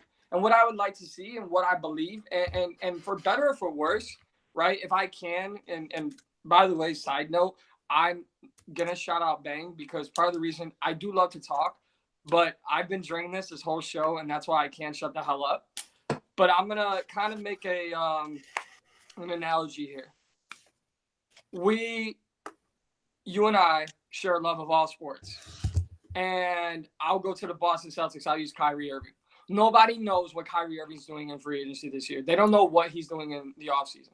Everybody wants to have their opinion. They want to be the first person to be like, I told you Kyrie was going to the Lakers or the Knicks or whatever. Everyone wants to be the first person to say, I told you so, or I was the first to say this. So one thing I will not do is I will not tell a fighter or give my opinion that it's time for this fighter to retire. But what I will say is if Kyrie says, I'll let you guys know when my mind is made up, then I'll sit back and say, Kyrie will let us know when his mind is made up. So I say that to say this. If BJ Penn, and the statement is on the website, you can go read it for yourself. If BJ says, I still want to fight, then BJ still wants to fight. If Anderson says, I want to fight out my contract, fight out your contract. Because I'm not in a position to tell you you can't. I don't sign your checks. I don't write you a contract. I'm not your boss. Now I have an opinion. And that opinion is I would like to see BJ go out on a win. I would like the UFC to go to Hawaii. Listen, for what it's And Mr. You froze up again. For what it's worth. Yep. Forget where I was on that, but for what it's worth, we have the next generation of Hawaiian fighters. It's all good, BJ. It's all good. That is Hawaiian spirits, that warrior mentality. It's that thing that made him one of the greatest fighters of all time, and a former champion. But if he wants to do this for himself, then let him do it for himself. But we're all good on the Hawaii thing, man. We're all good. You said man like a Hawaiian right there. I have this issue where if I listen to certain people talk for a while, I pick up on it. The Hawaii thing, man. That's why I had to stop listening to Brendan Shaw for a little bit, because I was doing everything he was doing. His terminology and the way he speaks was really like my everyday language. But listen, it's all good, BJ. For me, if you want to keep fighting, I'm not going to tell you to stop fighting. I can tell you I'd like to see you go out with a win. And I would tell you that I'd like to see the UFC go to Hawaii to do it the right way. You have a champion at 45. You have a legend. You have guys who want to fight in Hawaii. Like, let's make it happen. You know, like, it's not going to be that. It's not as hard as the UFC wants to make it. No, it's not. It's easily about money. It's easily something to do with some sort of fee that they don't want to pay to some to some branch of tourism part of the government that Bellator was willing to go to the length of, and the UFC is not, at least at this current time. I'll tell you this, part of the reason we don't see more events here in Illinois and in Chicago is because of the taxes. So I get it. But you know, to end my thoughts on BJ is, for BJ Penn, the fighter, make the decision you want to make. And I have my opinion, which is I'd like to see you go out on a win. No one wants to walk away on the current skid that he is on. But as I talked about, 1 minute you could be Rose Namajunas, the champion. The next you could be Rose Namajunas wanting to be a farmer. So this sport, more than football and basketball and baseball and all these other sports that you and I watch together, Davidson, not together like with each other, but will soon enough. But not like these other sports. Martial arts will just take you.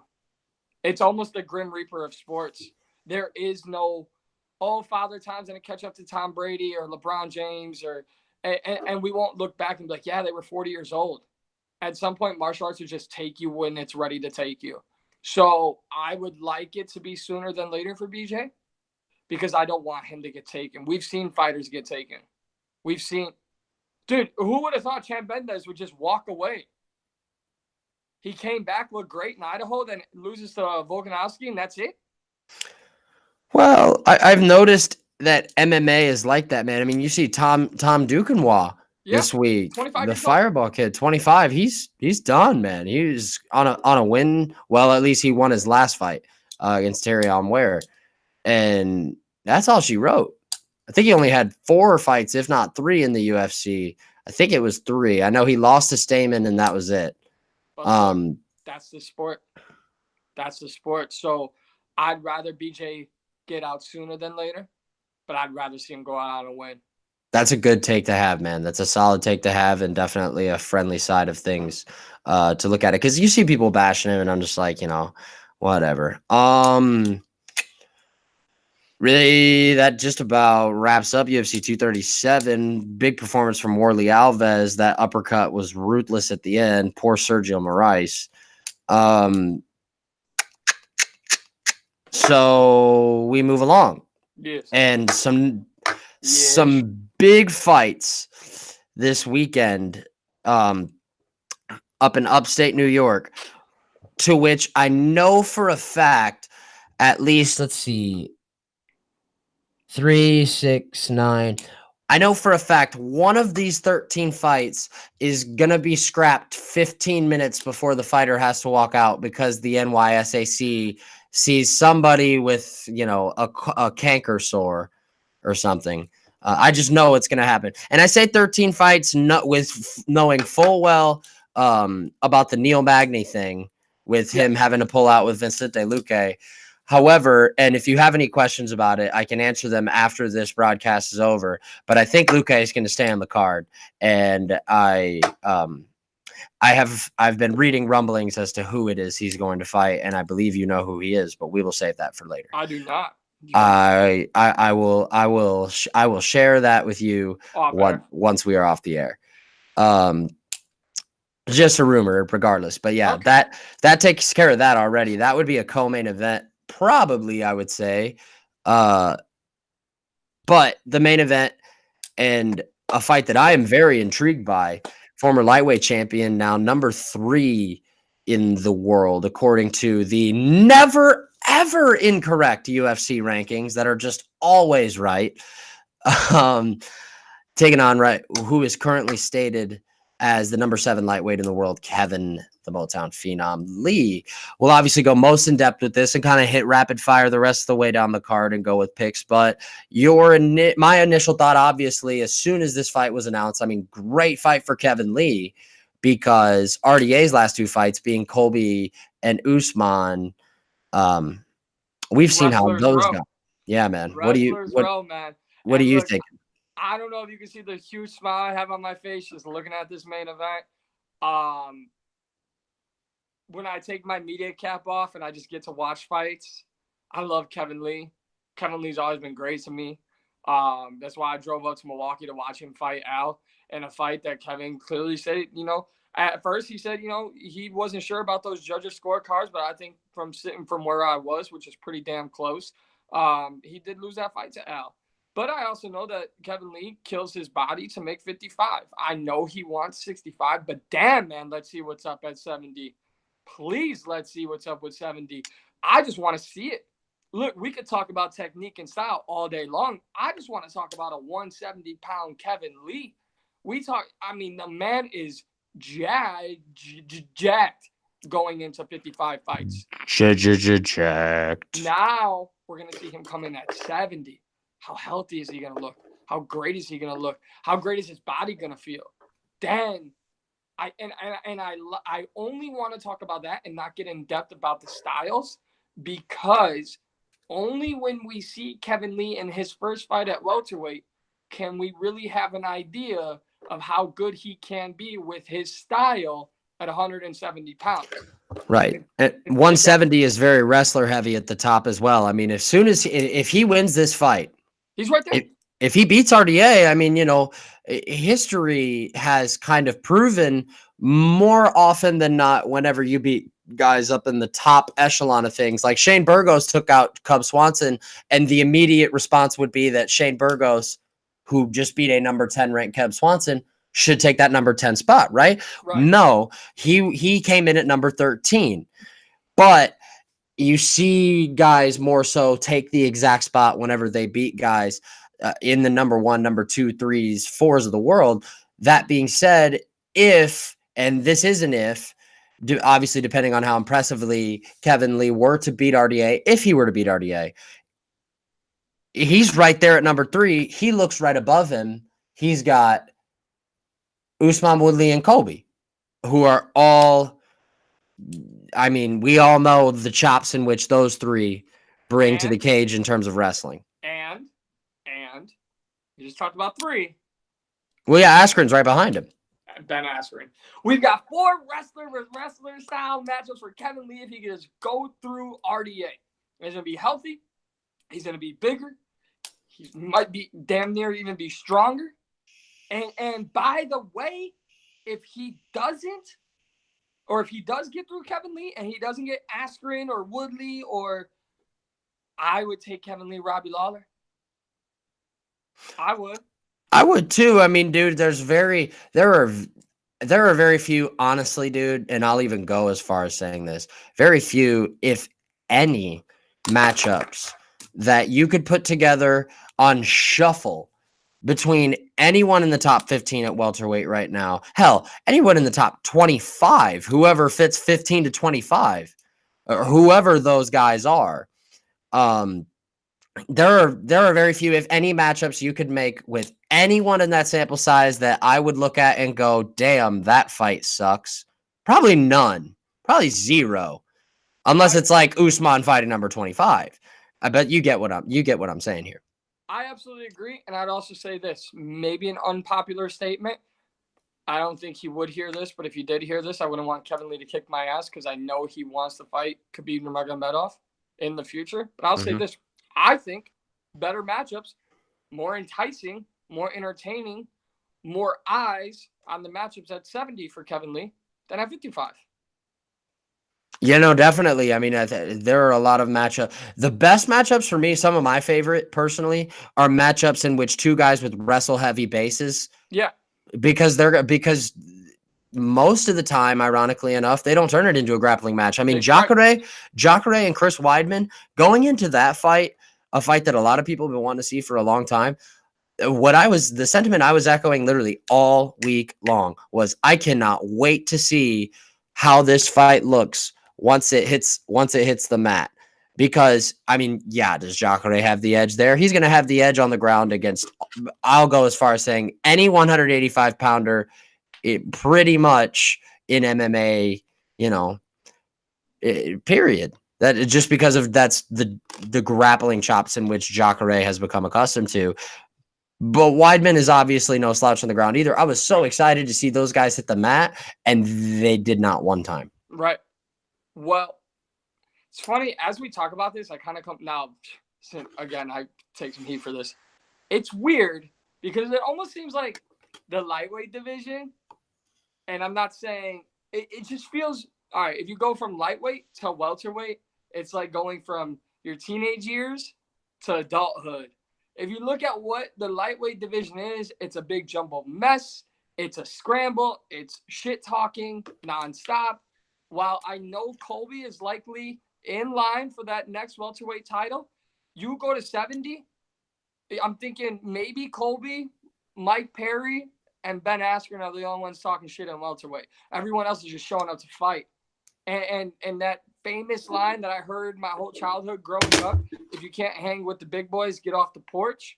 I think Kevin Lee's on the porch right now, and I think he has an opportunity to skyrocket his career because he showed up with staph infection in the lightweight division to fight Tony Ferguson for the interim belt and was still impressive while losing and wasn't healthy.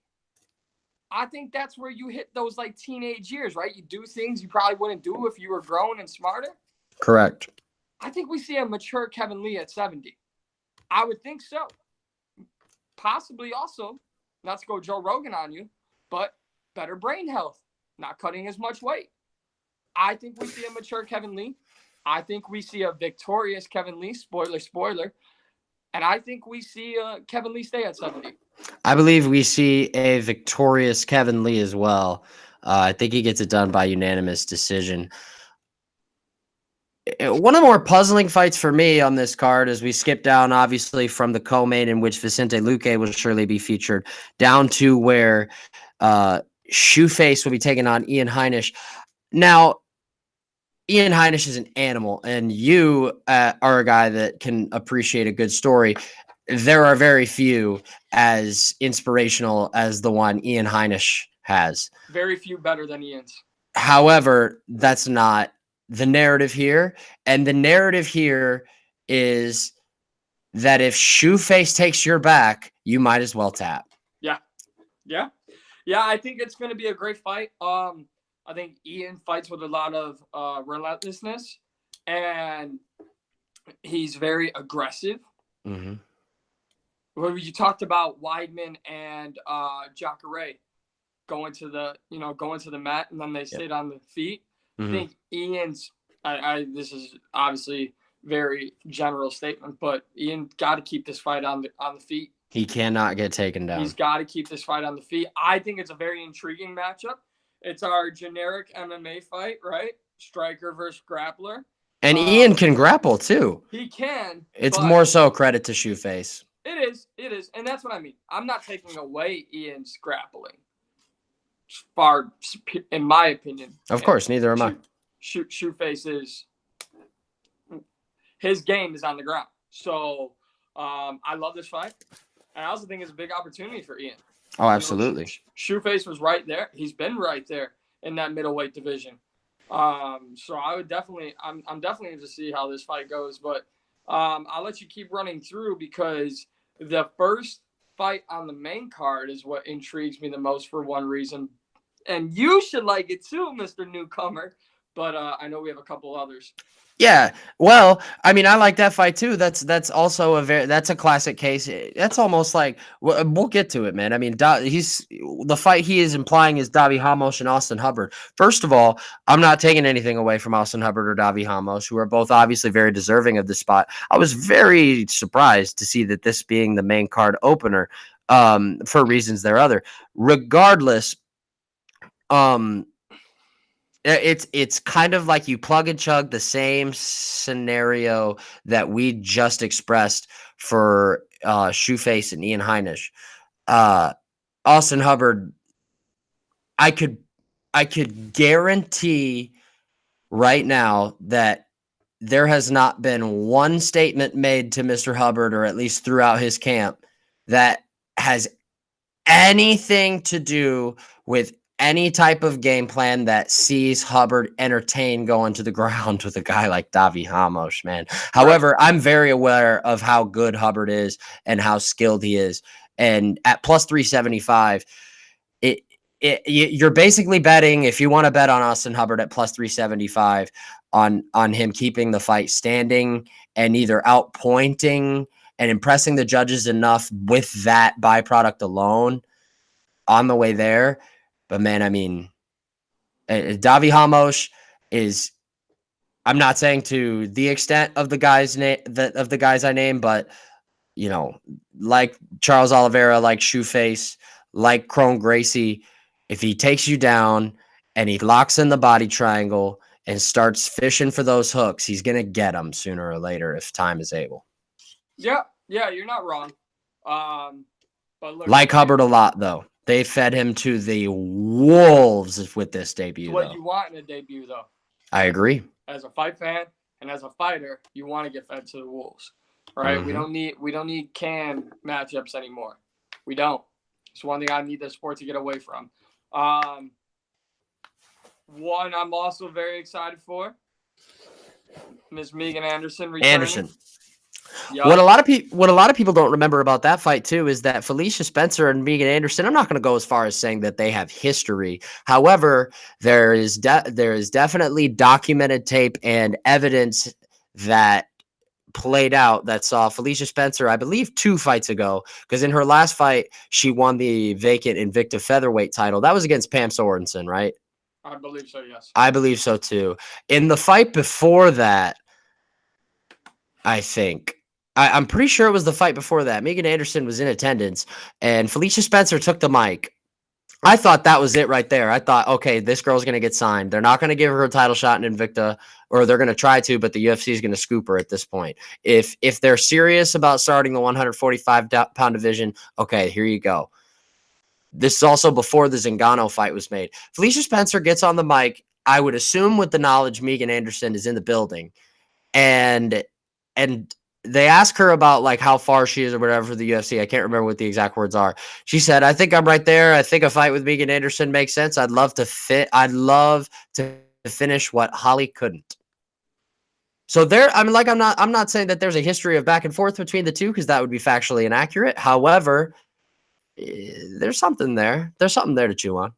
You know what else I like about this main card with Megan Anderson being discussed and a fight we just discussed? Mm-hmm.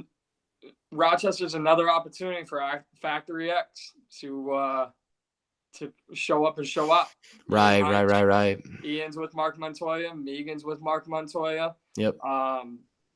But in a weird way, credit to Megan for taking this fight, right? Because a lot of people pushing for that Cat rematch. Hey, I spoke to Mark Montoya like 30 minutes after the fight with Cat, and he goes, yo, if she wants a rematch, we'll give her the rematch. you know? So, like Right. you said, without history being there, good on Megan to accept this fight with Felicia Spencer, welcome her to the UFC. She's obviously coming in at 6-0. So, the featherweight division needs more fighters. She's a really good one, and we'll see just how good she can be taking on, Megan Anderson. So, yeah, man, I like it. I definitely like it. I think it's going to be a very fun fight. Always had to throw that tidbit in there because although Anthony Smith came up short against John Jones, I still think Factory X still not getting the credit it deserves as a gym overall. I mean, we see Macy Barber might be the next thing for them, but Anthony Smith isn't going anywhere. Ian Heinz is right there. Megan Anderson is right there. They got a lot of fighters that are right there.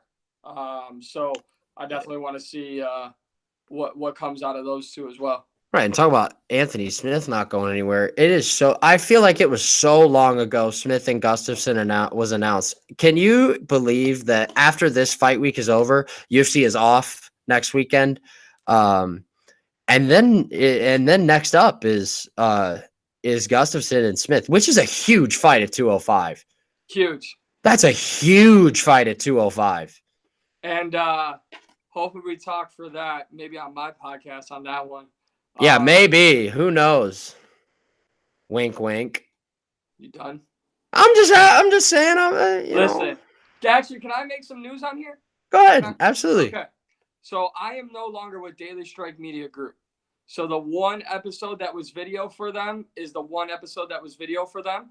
I'm going back to audio. I will drop something this week to talk about Bellator, talk about 237. Out of respect for you, I don't want to do it, today because I don't want to drop something being on yours and then drop my own. Let's just have me back on the week of Smith Gustafson, and we'll forget that I ever made a comment in that jest on the air. Listen, I will say this. I will say this to you and everyone else who has ever followed me. I suck at staying on track with that podcast, but it's because it's in the convenience of my 2 feet radius. Because I look at it and I go, I'll get to it. But given Bellator 221 and everything that transpired there, once a week, without a doubt, moving forward. With that said, yes, you're locked in. Gustafson Smith fight week, you're in. Be prepared for a lot of Anthony Smith talk because, damn, I love talking about that guy because I talked to him before Rashad Evans and called the shot, dude. Said he knocked him out in the first round.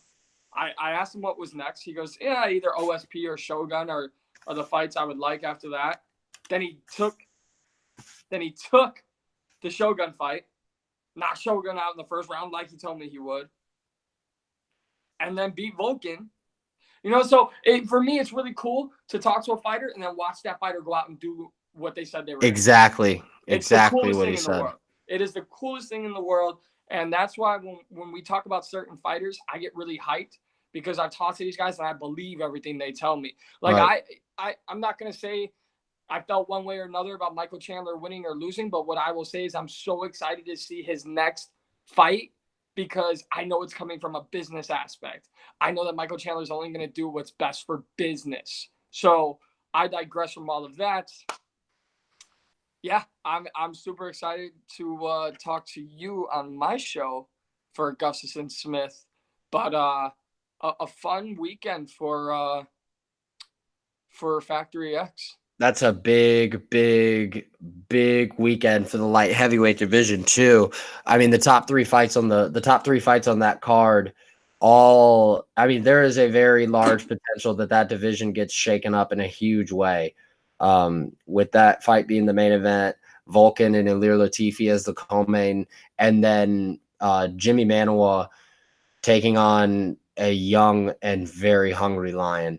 And Alexander Rakic. But that's 2 weeks from now. Saturday is Rochester, the one fight we've left off on this main card. Actually, a trilogy, believe it or not. A trilogy that comes in the rarest of forms by way of Nick Lentz out of the blue corner as just damn near a plus 300. He's at plus 290 from what I'm seeing right now.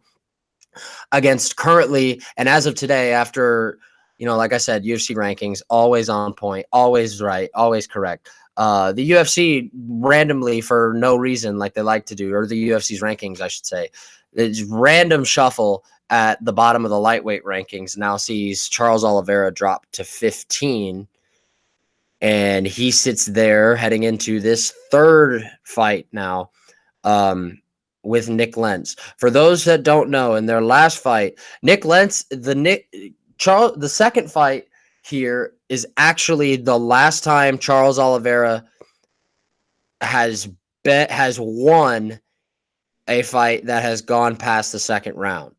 That's the last time he has won a fight that has gone. All the others have been round 1, round 2.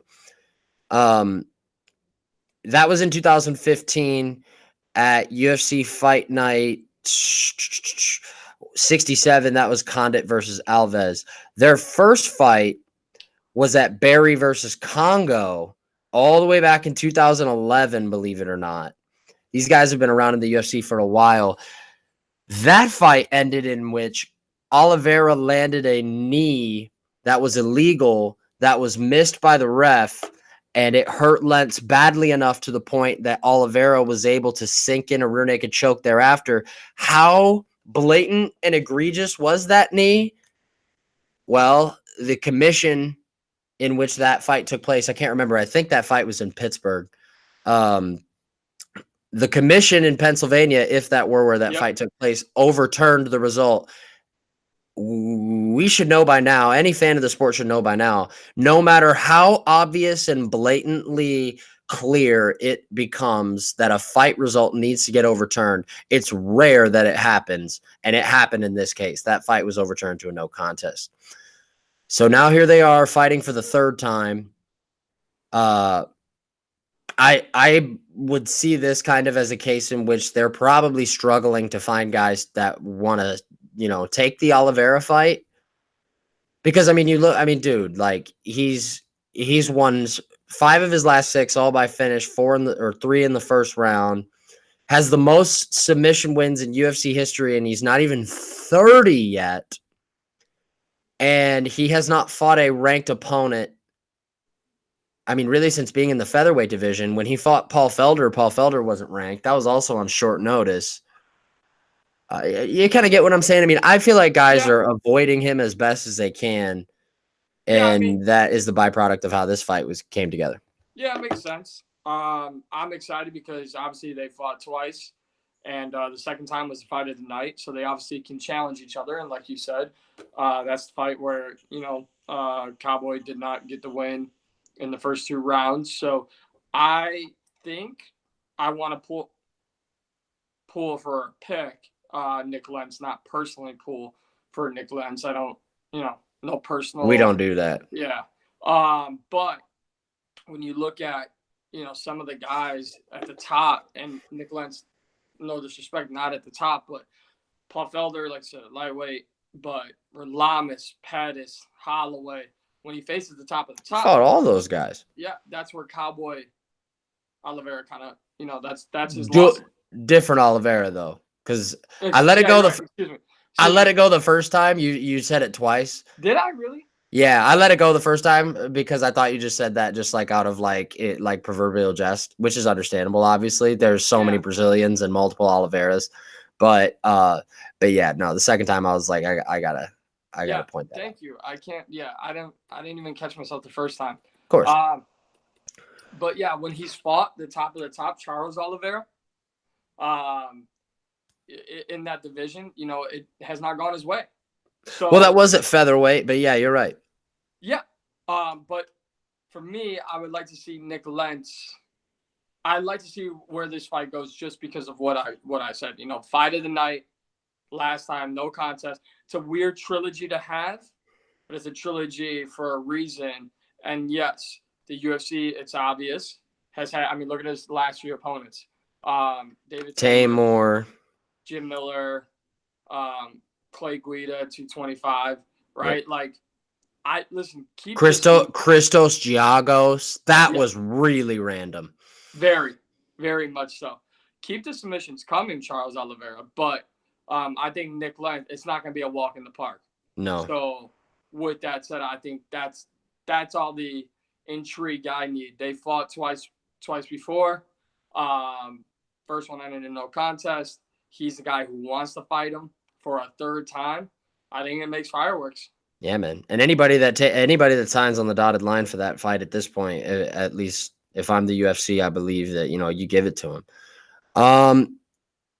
I said in jest that I don't think Ramos and Hubbard should be on this main card, primarily for the reason of the next fight. Aspen Ladd and Sijara Eubanks. I'm glad Eubanks is moving up to 135. Aspen Ladd is a very interesting case because Aspen Ladd is everyone's favorite sweetheart in every interview. And wow, this girl looks harmless. And what I love about Aspen Ladd is, and how she's gone on the record to say it many, many times, is that the moment that cage door closes, she's a fucking animal. Period. Yeah. I mean, the Tanya Evinger fight. We watch so much of this shit now, dude, that it's just like a lot. Like someone could get head kicked and put out cold and leave on a stretcher, and you're just like, ooh and ah. The Tanya Evinger fight, dude. I'm sitting there watching it like, oh, like, yeah. oh, she's terrifying.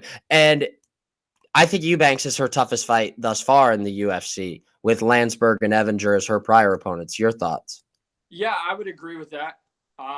Also from a standpoint of, I think Sijara Eubanks has a lot to prove in this fight. Oh yeah. Like you said, going up to bantamweight, a lot of people are shitting on her, right?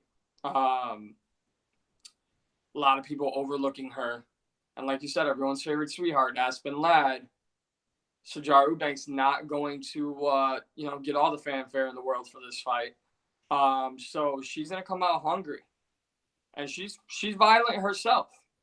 So when I look at that fight, man, there's tremendous value in her at plus 230, in my opinion. I mean, do you remember to what degree she dominated Roxanne? Like dominated. Yeah, absolutely.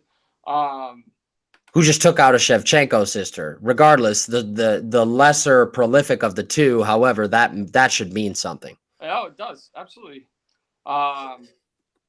Yeah, I talked to Sijara Eubanks before. Maybe it was, I think it was after the Roxy fight.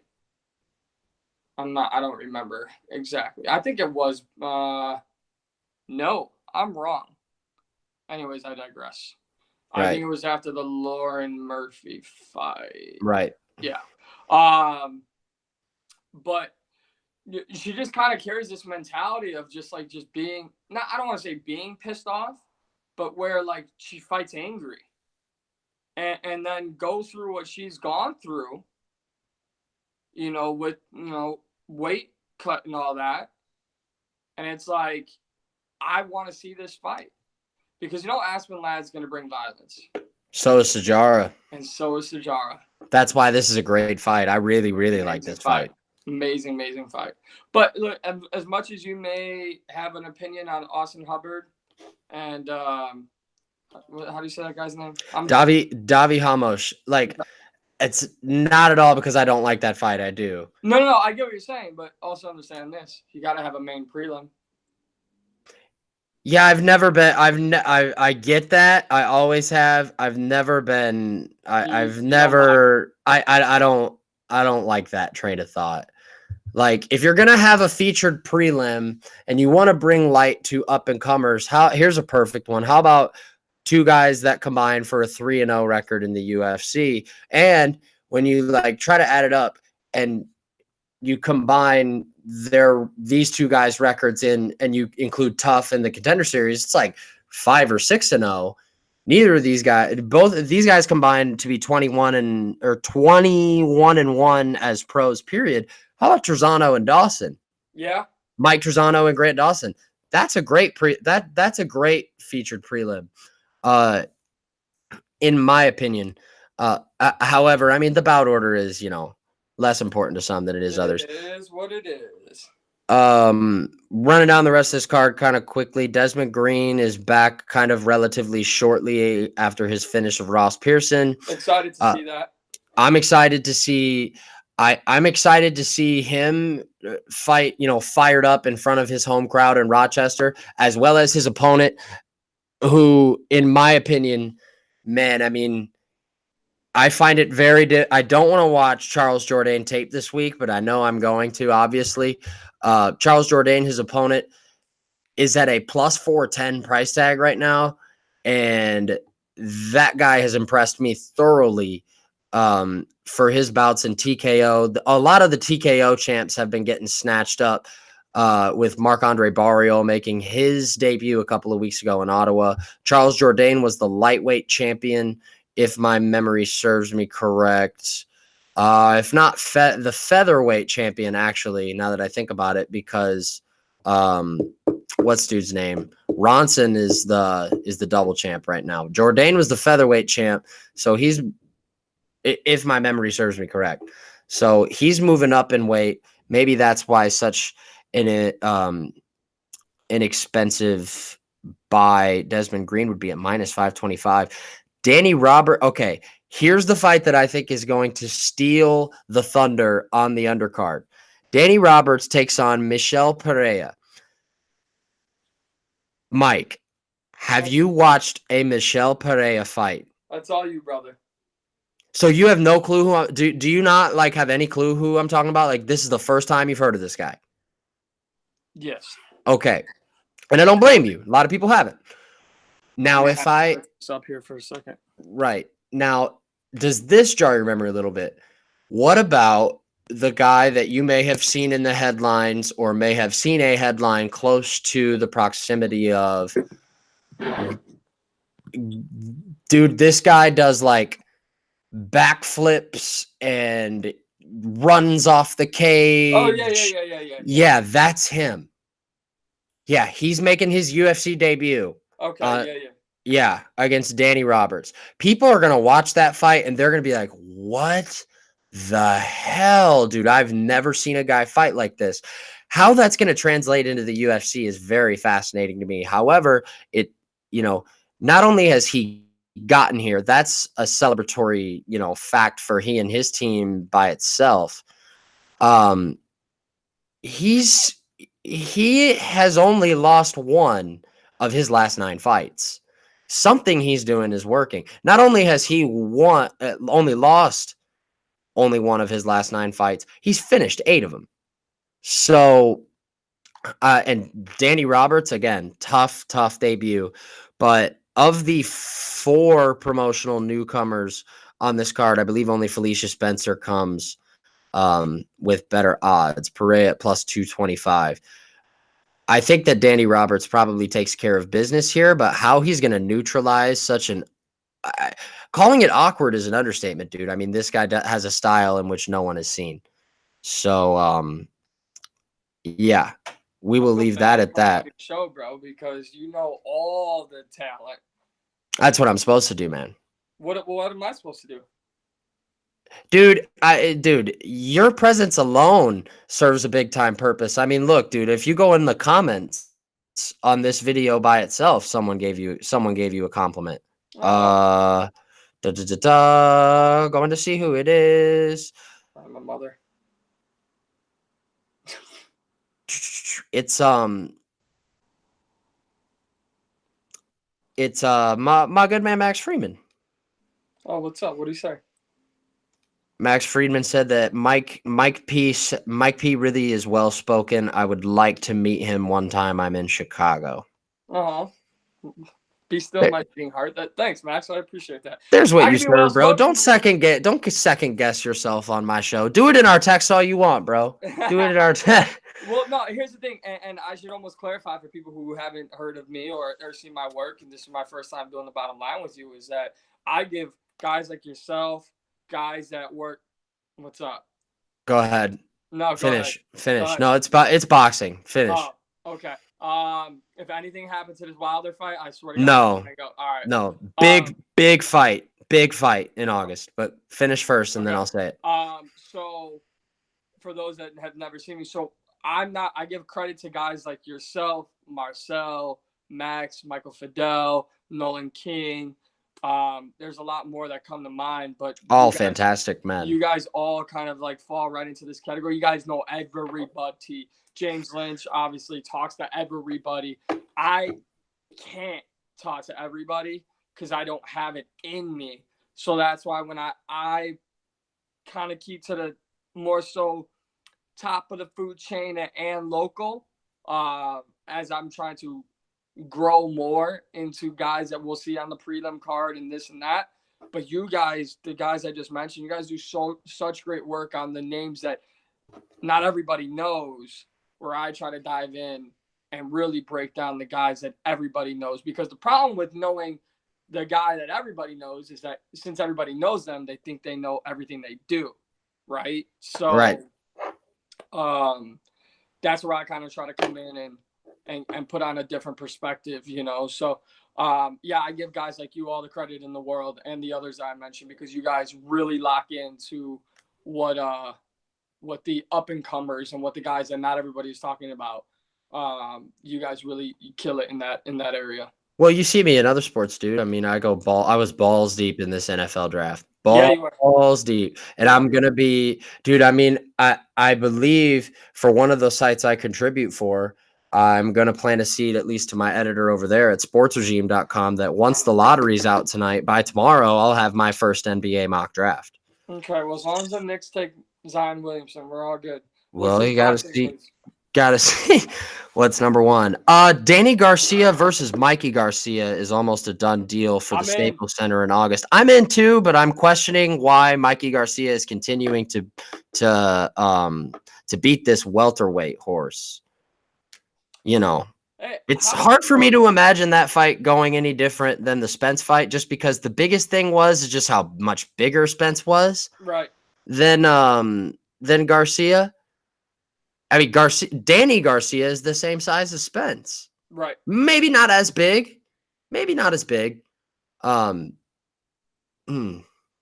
not sure I like that fight for Mikey. But no, we have kind of run a pretty long time for this, and obviously having great fun while doing it. But since you did mention this a second ago, we will kind of wrap things up with this. And I know it's of an MMA unrelated note, but face punching is involved. So Wilder and Brazil.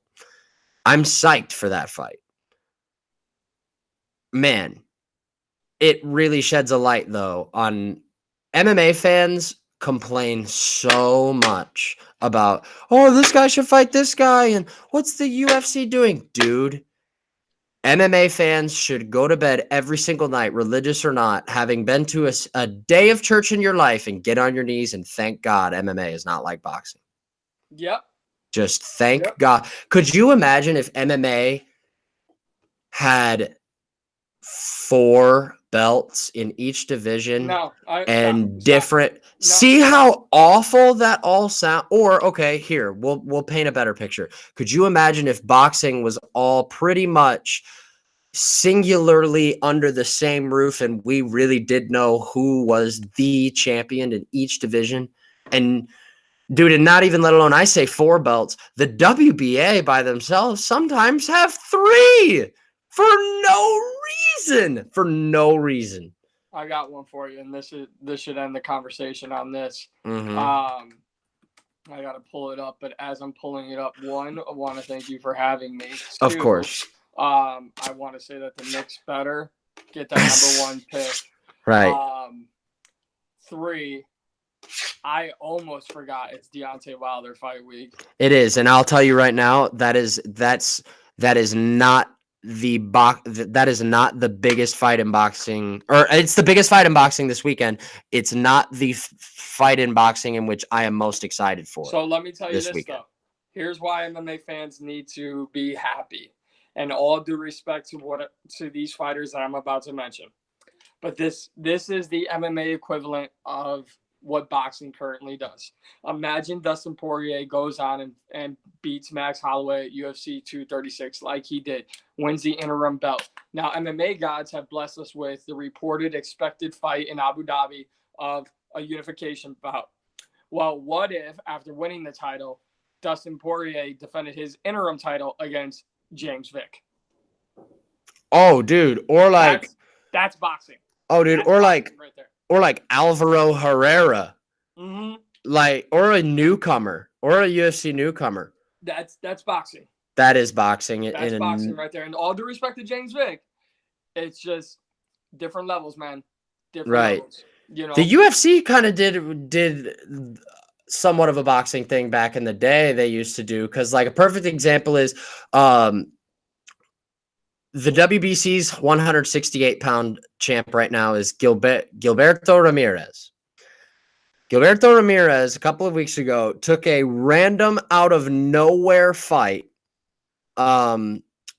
against some dude at a weight class higher. He took it at light heavy at 175 for no reason other than he's thinking about moving up to 175, and no belt was on the line. He's a champion at a different thing, in a different division.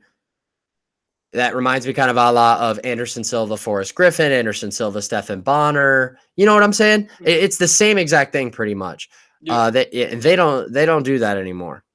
Thank God. Yeah, no, they do a really good job. But I actually think I got boxing in my backyard this weekend. Not in my actual backyard, but right around town. I think Hits Boxing is in town this weekend, so I might have to put in a call to good old Bobby Hits, great promoter here in the Chicagoland area, see if he can hook me up. Yeah. Yeah, a lot of face punching, a lot of action going on this week. Dude, there's been a long time coming. And it has. The fighter to look for in boxing, though, this week, you ever heard of Naoya Inoue? No. From Japan? I'm going to be honest with you, bro. Only time I watch boxing at this point is Deontay Wilder. He's my favorite boxer out there. Gotcha. I thought I truly biased, full-on fledged bias, thought he beat Tyson Fury. I got to think of the right way to say this because I don't want to ruin anything I have. Don't believe Tyson beat that 10 count. I'll leave it at that. And I don't either, but I think Tyson won the fight. That's fair. But I think a fight should end when a fight should end. Right. And I think it did end. But with that being said, I'll have to find a way to watch Deontay fight this weekend. And yeah, man, listen, but the problem is, like, you know why I don't remember that Deontay's fighting? Because he's not fighting who he's supposed to be fighting. Should be fighting, yeah. Right? It's either AJ or the rematch, right? So until boxing gets it right, I'll watch when my quote-unquote favorite boxer is fighting, but I won't necessarily be preparing myself all week for that fight like I will be at, UFC 238 or 239 or 240 or 240, all due respect to the fight night cards. But, when there are guys I want to see fight for the big belts, for the big fights, I'm not going to be as hyped in boxing because they're not fighting who they should be. So, yeah, man, it's a problem. It is a problem. But conversation for another day. Mikey P. Yes, sir. Do you have any last words, any last plugs, anywhere that you can be found on social media or on the airwaves that you would like to plug in at this current time?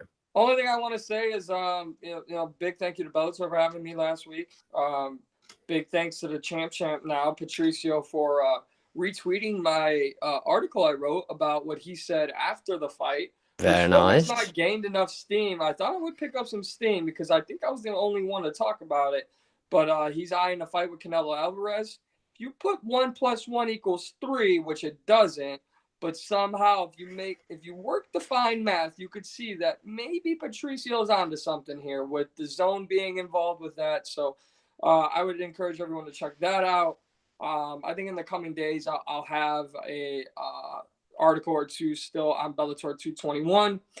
And with that being said, MyMMANews, BJPenn.com, on the My Podcast, which I'll probably drop on maybe Thursday this week. And that's not spelled Mike like his name. No, MIC, like the microphone that you are talking into. I want to thank you for having me. Very welcome. Yeah, no, this has been great. I just, man, Twitter at MP2310. That's what I use more than anything. I feel back in the swing of things. So I'm excited. I'm excited, and doing this for 2.5 hours was definitely worth it. It is, man. It always is. I always have fun speaking to you, regardless of the topic, and I'm very glad that we. Sure about that? Let's just say that when I get a text message, regardless of who it is, I'm kind of just like, fuck, dude, who is it? And when I look at your phone and I see it's your name, I'm always just like, all right, cool. We'll just leave it at that. I'm down with that.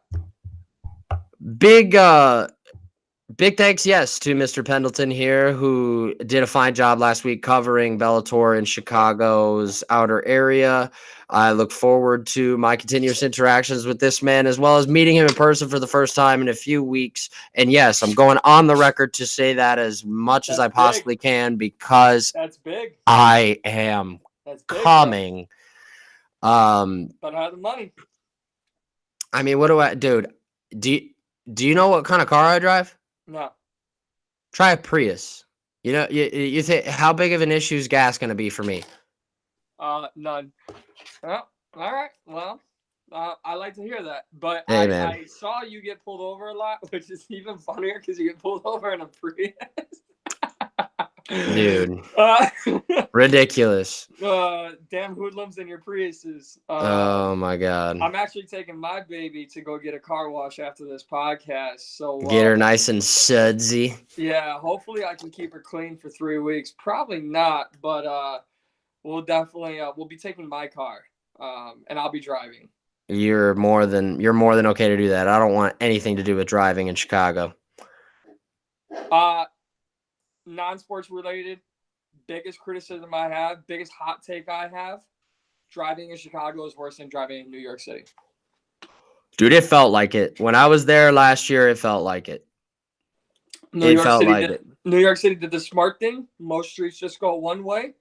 And if you need to go up 3 more blocks to go a different way, then you got to go 3 more blocks. Also, New York City drivers understand one thing. Green means go. Not in Chicago. No, in Chicago, they don't understand the meaning of other car in the lane to the left. I shouldn't change lanes. They don't understand that either. They'll be like, yep, my lane now. Chicago that's also likes this. They also like to go sightseeing while driving. And it's one of the most annoying things. Also, what New York has in store for them, you have to get out of your vehicle to admire the buildings and the attractions of the city. So, big hot take there. I'll end on that hot take. Go Knicks. Please get the number 1 pick. And I'll just say this, Davidson. Michigan, please hire Billy Donovan. If the Knicks do not get the number 1 pick tonight, don't call me. Don't text me. I'll let it sit. And probably cancel your trip. Not going to do that. However, I hope you like hanging out with my mother then, because I don't know if I'll be here. You will. I need Zion Williamson. I need him. You do. I need him. I need him. But you need me too, as much as I need you. So you're my Zion. And the fucking NBA draft lottery is on June 8th in our world, dog. Right. You're going to get the number 1 pick. Hey, thank you very much for everybody listening to this podcast. For those that don't know or somehow have been deaf their whole lives until this very moment right here, you've been listening to the Bottom Line Podcast with episode 61 with Mike Pendleton of MyMMANews and BJPenn.com. More importantly, a friend of mine than anything else. We would like to sign off, and with no podcast surprisingly booked right now, might do one in just the NBA draft, but that's really if I'm up for it. But until next time, might be a couple weeks until the MMA tailored edition will be next, given that there's no MMA next weekend. So for however long it is, I'm signing off. We will see you next time. Thank you for listening.